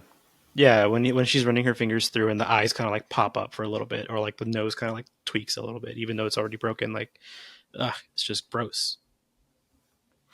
Deeply unsettling. Mm-hmm. Yeah. Also, Vaughn, for you, I had the guy next to me was like a comic super fan, and I could just like he was losing his mind at like multiple points in the movie. What was it like for you that first time where the two of them like face off?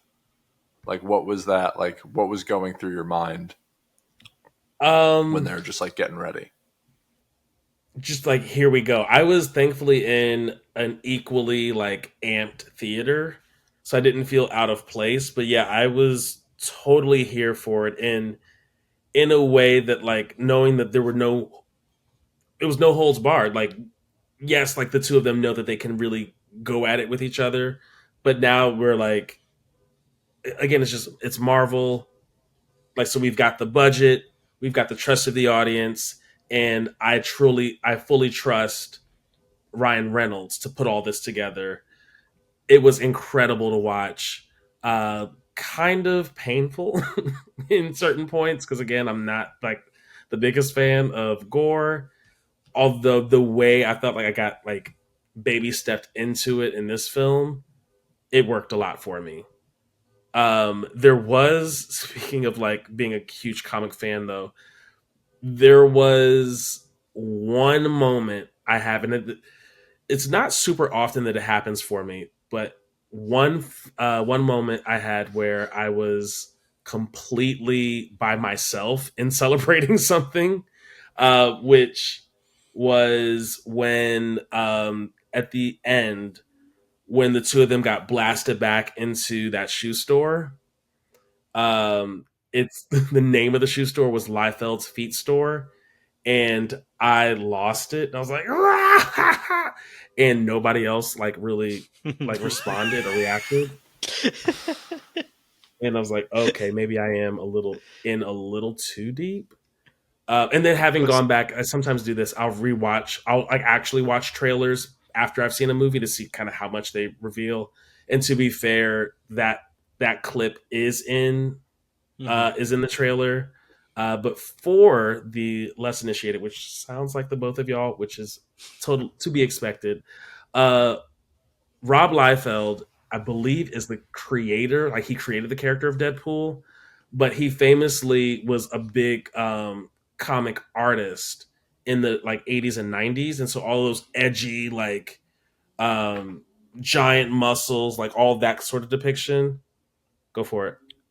Can I see if I can nail it right before you explain it? Go for it. Is he the guy who can't draw feet? Yes. Yeah, that was a joke in one of the Deadpools. Yes. Yeah. That's funny. And to see them tie it back in, that they give this man a foot store. I was like, Yeah, yes. Not even yeah, a yeah, shoe yeah. store. Literally says A Liefeld's foot feet store. store. Yeah, I would have laughed if That's if awesome. I understood that. I would have laughed. That's funny. But those are the kinds of things that I think fans are looking for. Like I think about in Spider-Man: Homecoming when he catches Donald Glover and like the two of them are like facing off, and Donald Glover says, "Oh, I have a nephew in Brooklyn." You would have to be so deeply tied in, hi, me, to know that he's referring to Miles Morales, who would then eventually become Spider Man. And then we see that, in Into the Spider Verse much later. But like that sort of fan service, I really appreciated. On top of all of I mean, the sheer, like they really went for it in this film, not just like fan service, but just I think about that first fight in the void. I think about the car fight, which was a lot of Oof. fun, and talking about Mhm. more cameos when Deadpool's like slamming Logan's head into the radio, and the radio keeps jumping to different musicals that Hugh Jackman has done. Like that sort of attention to details is stuff that I absolutely live for. To a lesser extent, did DLC they kept the Peter Parker being erased nod in his interview? That's the one thing that I feel like I noticed and maybe nobody else really noticed. And judging by your No. head nod. So in when Deadpool's giving his speech as to like why he wants to be an Avenger, and they cut to a bunch of like the memorabilia, it cuts to like the shelf behind him, and there's the picture of Tony Stark and Peter Parker, but the Iron Man helmet is covering Peter Parker.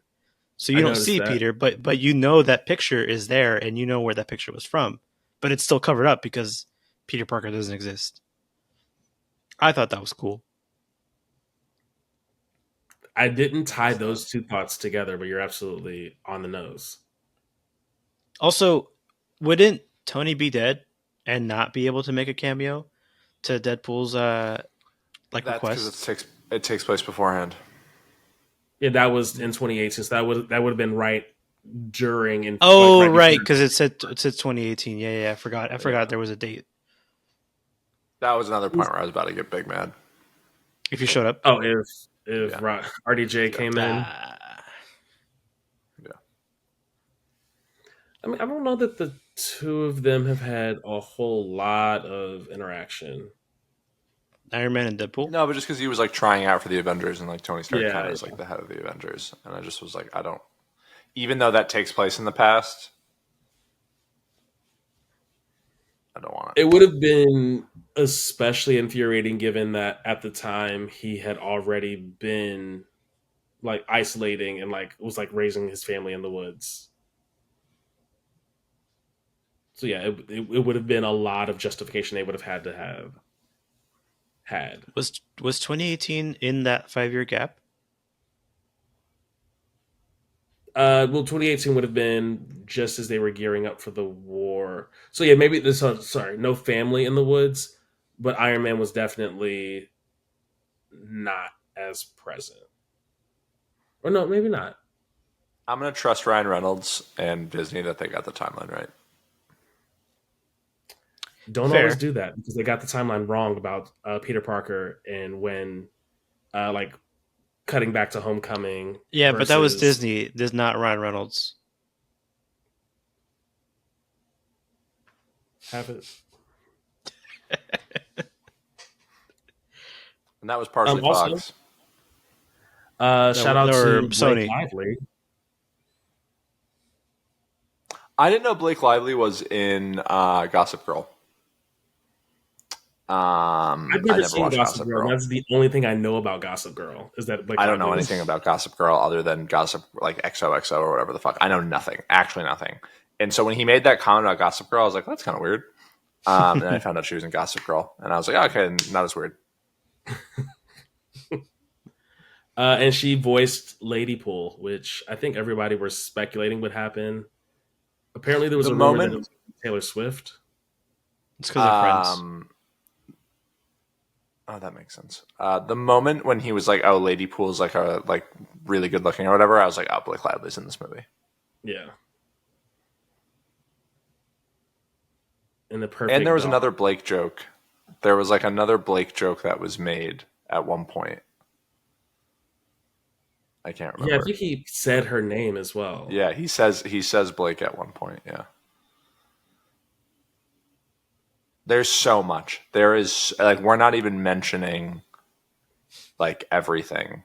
There's so many small little throwaway lines.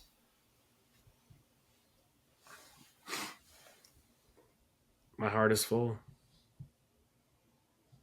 And given the ending, which I was ashamed that I was surprised at, because like of course they set up that like oh like whoever can stop her is gonna be destroyed like atomized like you won't exist.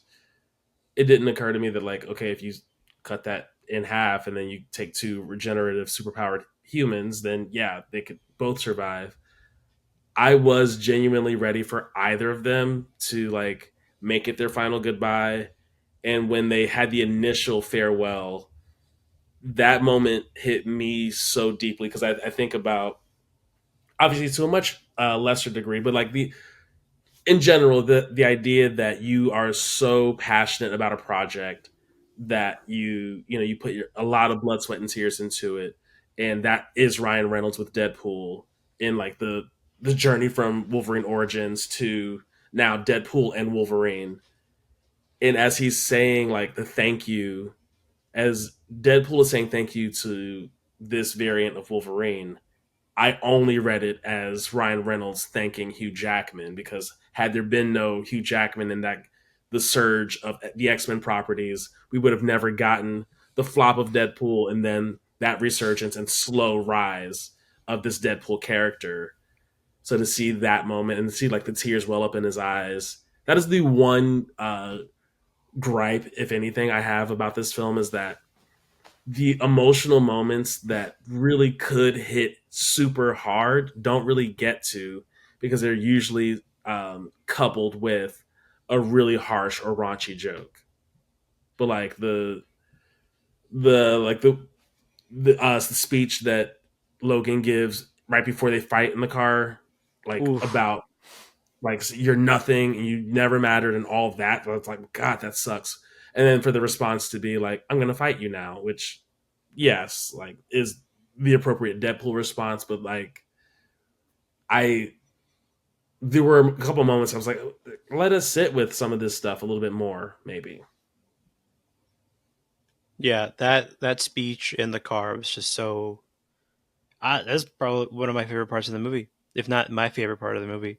Hugh It's Jackman Hugh is so Jackman. good. It's Hugh Jackman acting. He's not Wolverine. He's acting. Uh, Yeah. Such a good speech. I was kind of hoping they were both going to die in that moment. I think it would have been really cool, and I get why they didn't, and everything else. And there's tens of millions of reasons why. Yeah, wholeheartedly. Like in Till while he, it was going till he's on, 90. Till he's yeah, 90. and they made the joke, and they made the jokes, yeah, which was great. Like, I thought for like a fraction of a second, I was like, oh, are they both going to die and they're going to kill all the other universes? Like in my head for a fraction of a second, that's what I thought it was going to be because they had made so many multiverse jokes. And I was like, oh, is this movie going to like completely reset like so much of it, which I think would be really cool. And then it didn't happen, which was fine. But I'm cool with the way it went, and it was they left it like kind of open booky where he's like, "Are you going to see me?" He's like, "Nope." Throws out 3/4 of a shawarma. Real upset about that. Personally attacked. Personally attacked. But yeah, that's yeah. That was like kind of my literal only critique was like both of them living, and it makes sense to your point. Two of them, regenerative health, all of that. Like I get behind that. I just think it would have been cool to actually have that emotional moment to like Yeah. actually have one of them die. It would have been really cool. I guess they had to subvert Logan, like the film, where that Yeah, would that's have been true. That's a terrible. good. Yeah, yeah, yeah. And the whole point too of like, I did appreciate the line after the fact where he's like, "Can we reset his world?" And she's like, "No, because he wouldn't be this person if it wasn't for what happened in the past." And to get a little real, like all of us have suffered severe tragedy and trauma in our lives in similar ways. And I always say that mine is the best and worst thing to ever happen to me, and I'm the person that I am because of that. And if that never happened, I don't think I would be the person that I am. And it's that weird coin flip of life of like, I don't know what this other person is, but I'm glad that of the person who I am. And so that little piece I did appreciate. Yeah. Yeah, that I was think also my biggest critique, Dylan. It's just I mean, it's not that I was wishing that they would die.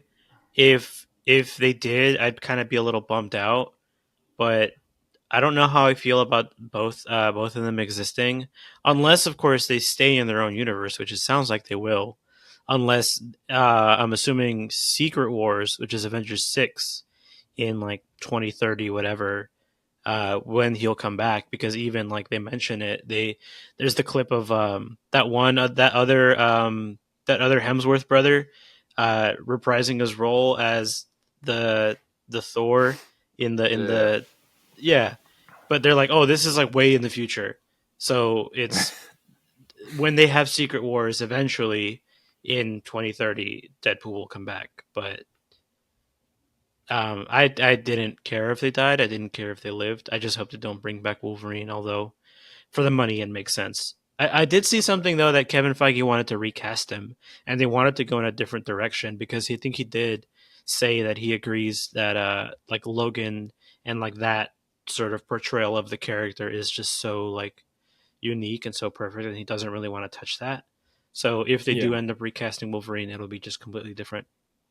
Or Henry Cavill. Henry Cavill, yeah, I they was will. so glad he got that. That was another cameo that we forgot to mention, or that was fucking Yeah, awesome. I was like, Yeah. let's go. Like just like I think they're using all of these variants and these one offs to give people their fan castings, and then they can be done and like yeah. follow like through with whatever. Now I need like when Carl they Urban. shrunk when they shrunk Hugh Jackman down to comic accurate Wolverine. Roaring applause in my theater. Roaring applause. I think I even was like, yes! He's short!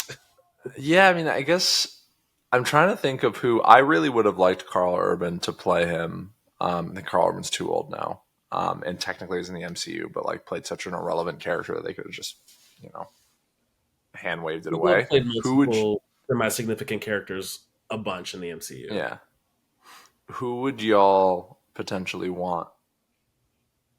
Timothy Chalamet. I don't know. Probably Agreed. not. Probably not Timothy Chalamet. I It'd have to know be. how I want it to go. I don't know who I want to play them. Yeah, I don't know who I'd want. Like, it's really hard because to me, as not a comic book reader and not watching like the animated series, Hugh Jackman is Wolverine. Hmm. That's all I know. That is all I know. That is the only character I know.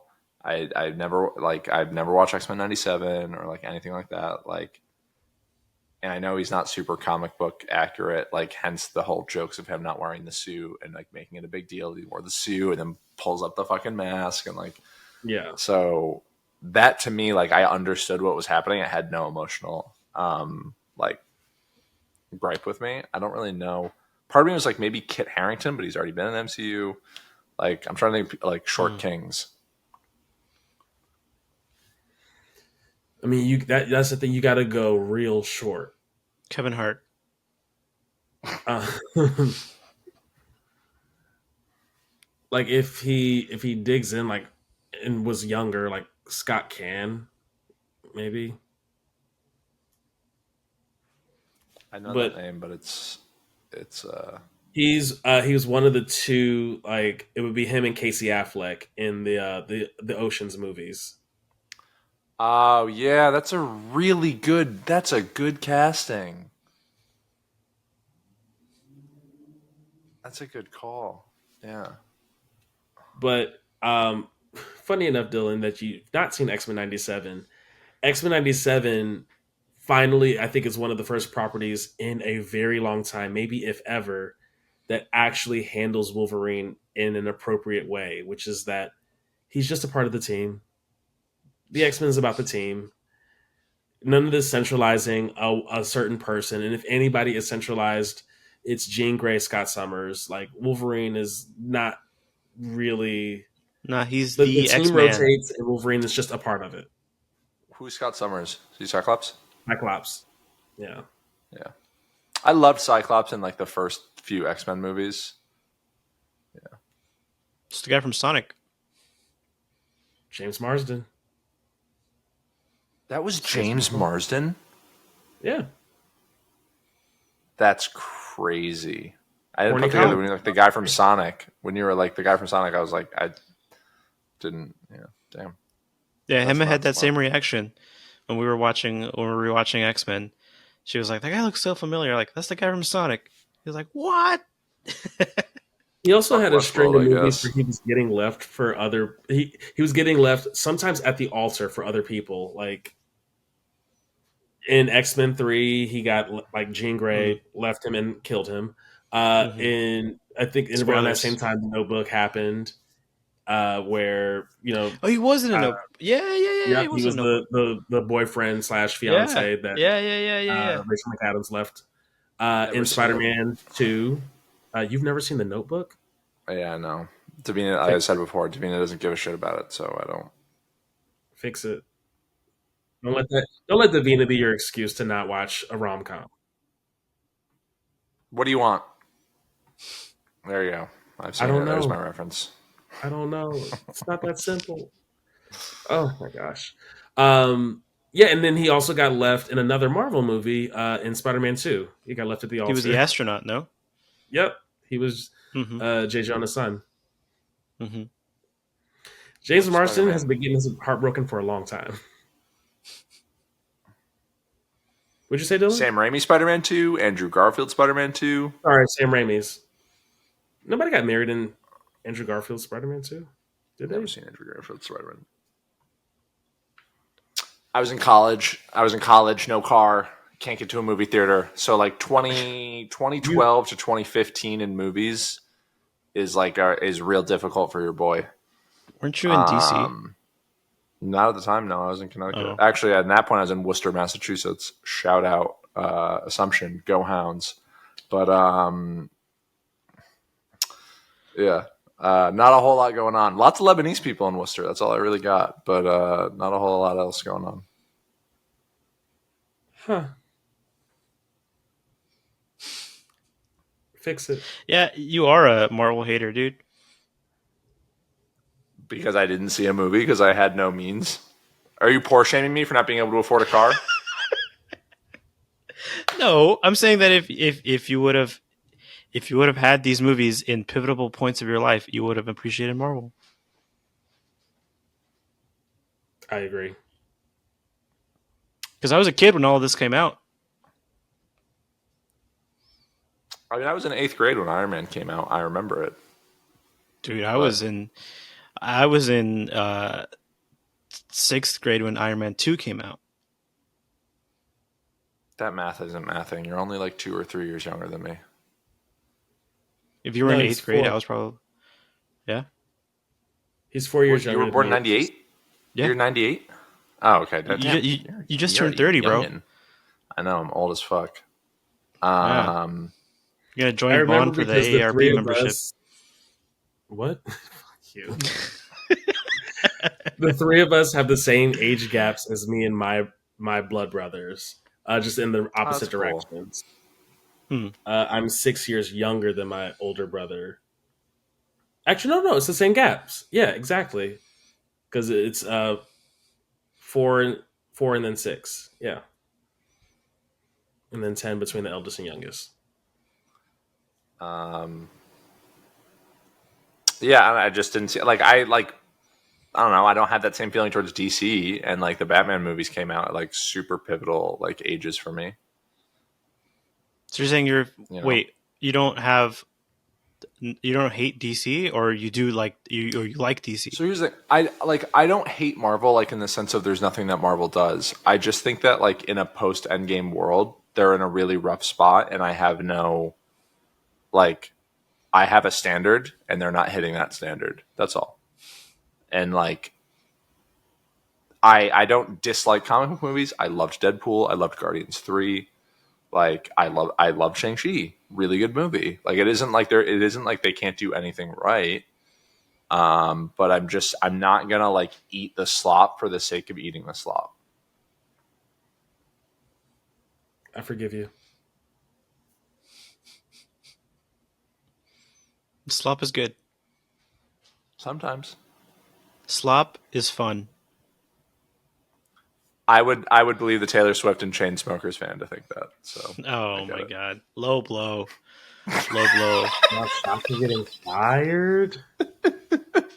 I'm sorry, I'm not a fan of cold primates, dude.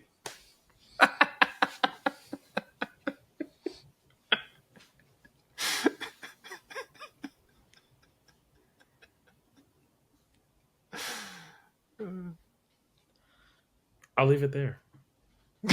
Any final thoughts for this film before we devolve any further?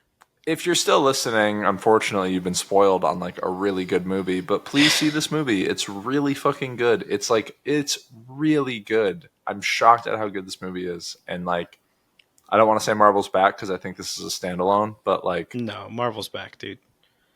Marvel's back.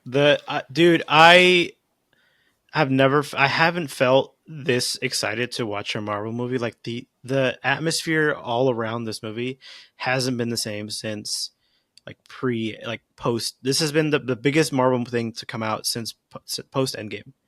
I Like disagree. It's not getting good reviews. So This not movie, anybody not that anybody matters. cares. Nobody cares about the reviews. I disagree.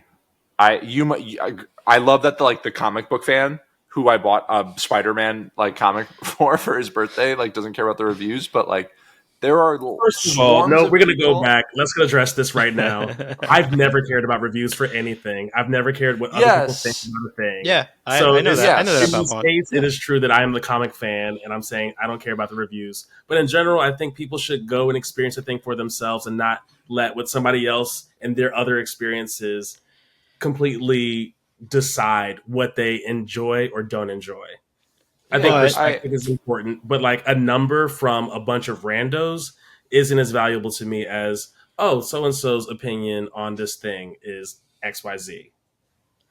and for a mass audience like appeal, if the mass audience is going to go see something, there will be the people who go out and watch it because of a review. But we live in a vibe based society, and I'm saying that the vibes for this movie have not been at this level since it's from anything post Endgame. Like my theater was packed to the brim on opening day. The theater I saw had Deadpool every like 20 minutes. It was just Deadpool, Deadpool, Deadpool, Deadpool, Deadpool. The That's advertising, just Marvel's the movie. aura. The vibes for Spider-Man much better than the vibes for this movie. And Spider-Man's not as good as this movie.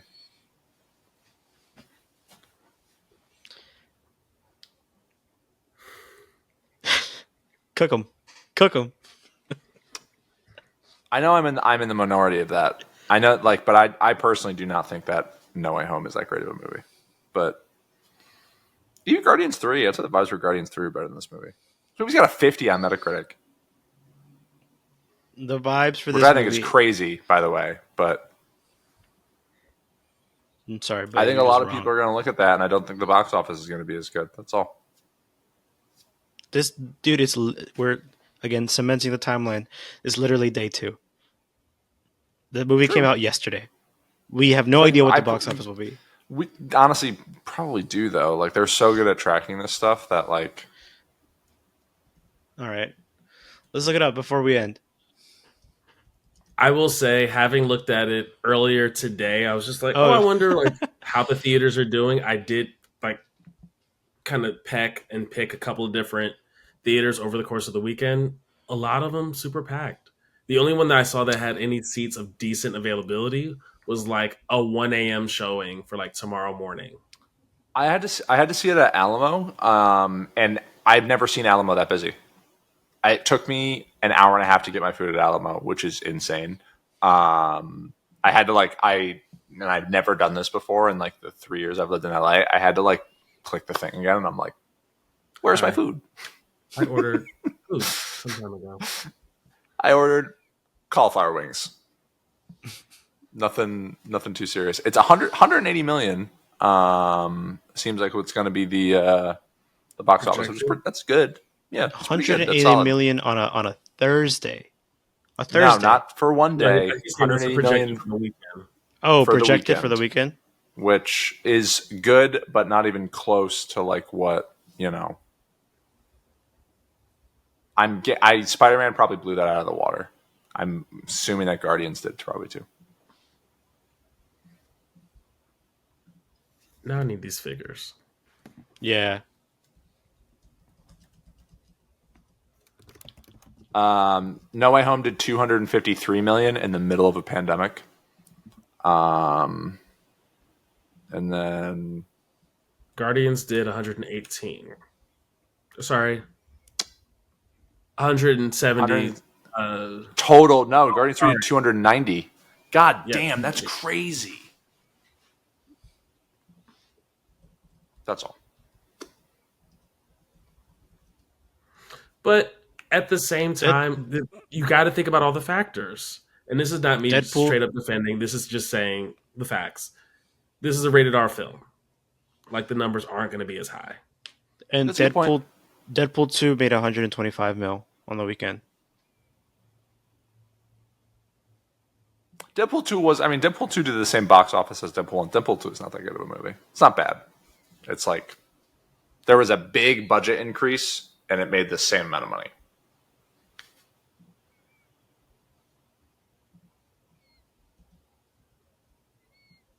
So be it.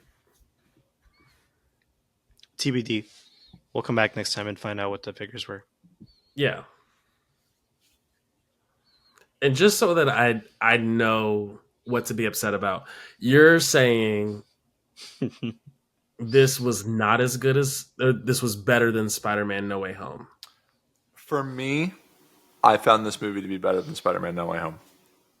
You are probably going to like Spider-Man No Way Home more because you absolutely adore Spider-Man, which is cool. And I love the Tom Holland Spider-Man movies, and I really love the Tobey Maguire Spider-Man movies. And I know nothing of the Andrew Garfield Spider-Man which movies. And so because like, and I understand the like him catching Zendaya and the importance behind that. Like I can like understand those beats, but I do not have. He wasn't there, bro. Yeah, so I don't have the same like emotional investment, and I can understand that. It's also just my opinion. And so if anyone wants to be like Spider-Man's better, sure. And I'm probably in the minority. People adore those Spider-Man movies, which I was like, that Spider-Man movie, which I was like, I liked it. I enjoyed it. It was fun. I can't believe it worked. Like the fact that it worked in and of itself was like really impressive. But you know what it is ultimately, and this is some more parasocial lore relationship things for listeners. Dylan and I saw Spider-Man No Way Home together, and his reaction was slightly better than it is right now, and I'm still trying to heal from it. I was so hurt when the film, like the credits finished rolling, and I turned to look at Dylan. I was like, "What'd you think?" And it was a little bit better than it was cool. It was all right. I'd never been so hurt. And honestly, it's a part of why I don't go see films with friends as much anymore. seeing movies alone also is elite. Like seeing movies alone is so good. Really underrated. And I never get to do it anymore. Maybe when I get older, I'll feel that way, but I got to go with somebody. So I'm also actually when I was so that's like in a relationship. If I go see a movie like alone by myself, Davina is just like she's like I want to go see the movie too. But no, I saw movies alone when I was like in college. Once I had a car and not being poor shamed for it, and it's amazing. And if you've never done it before, that's fine. You feel like a weirdo the first time you do it, and then you just realize that it's a totally normal fucking thing. No one fucking cares at all whatsoever, and it's actually a really good experience. I am glad we have this podcast where I can express my opinions about something. I need that after watching a movie. I cannot watch a movie alone. Like, are you an only child? No, I have a younger brother. That's why. And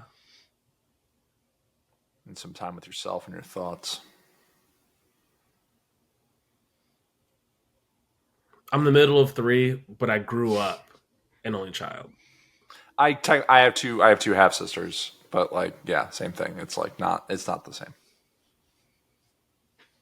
Just like Deadpool and Spider-Man are not the same. They're different movies, dude. Yeah.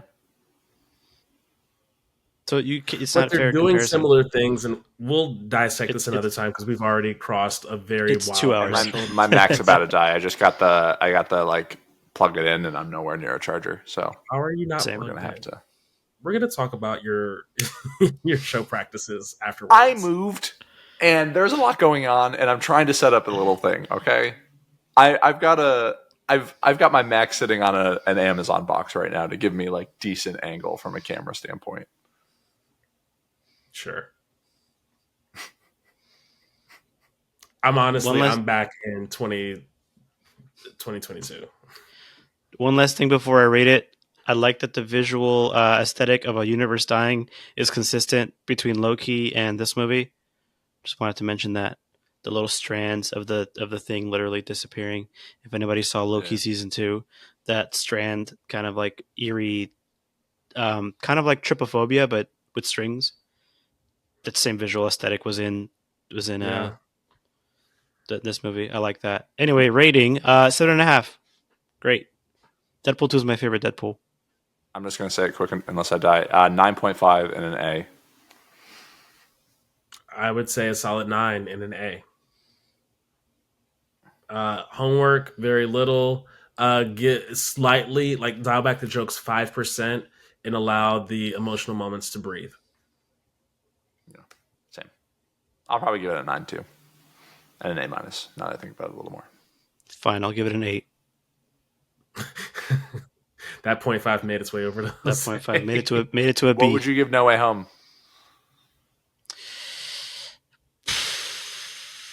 8.5.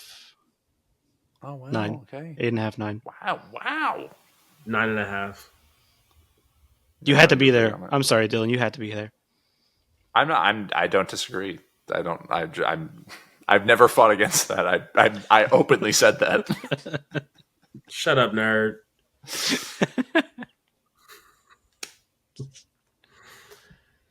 Before Dylan loses power, class dismissed. Yep, there it is. Bye. Yep.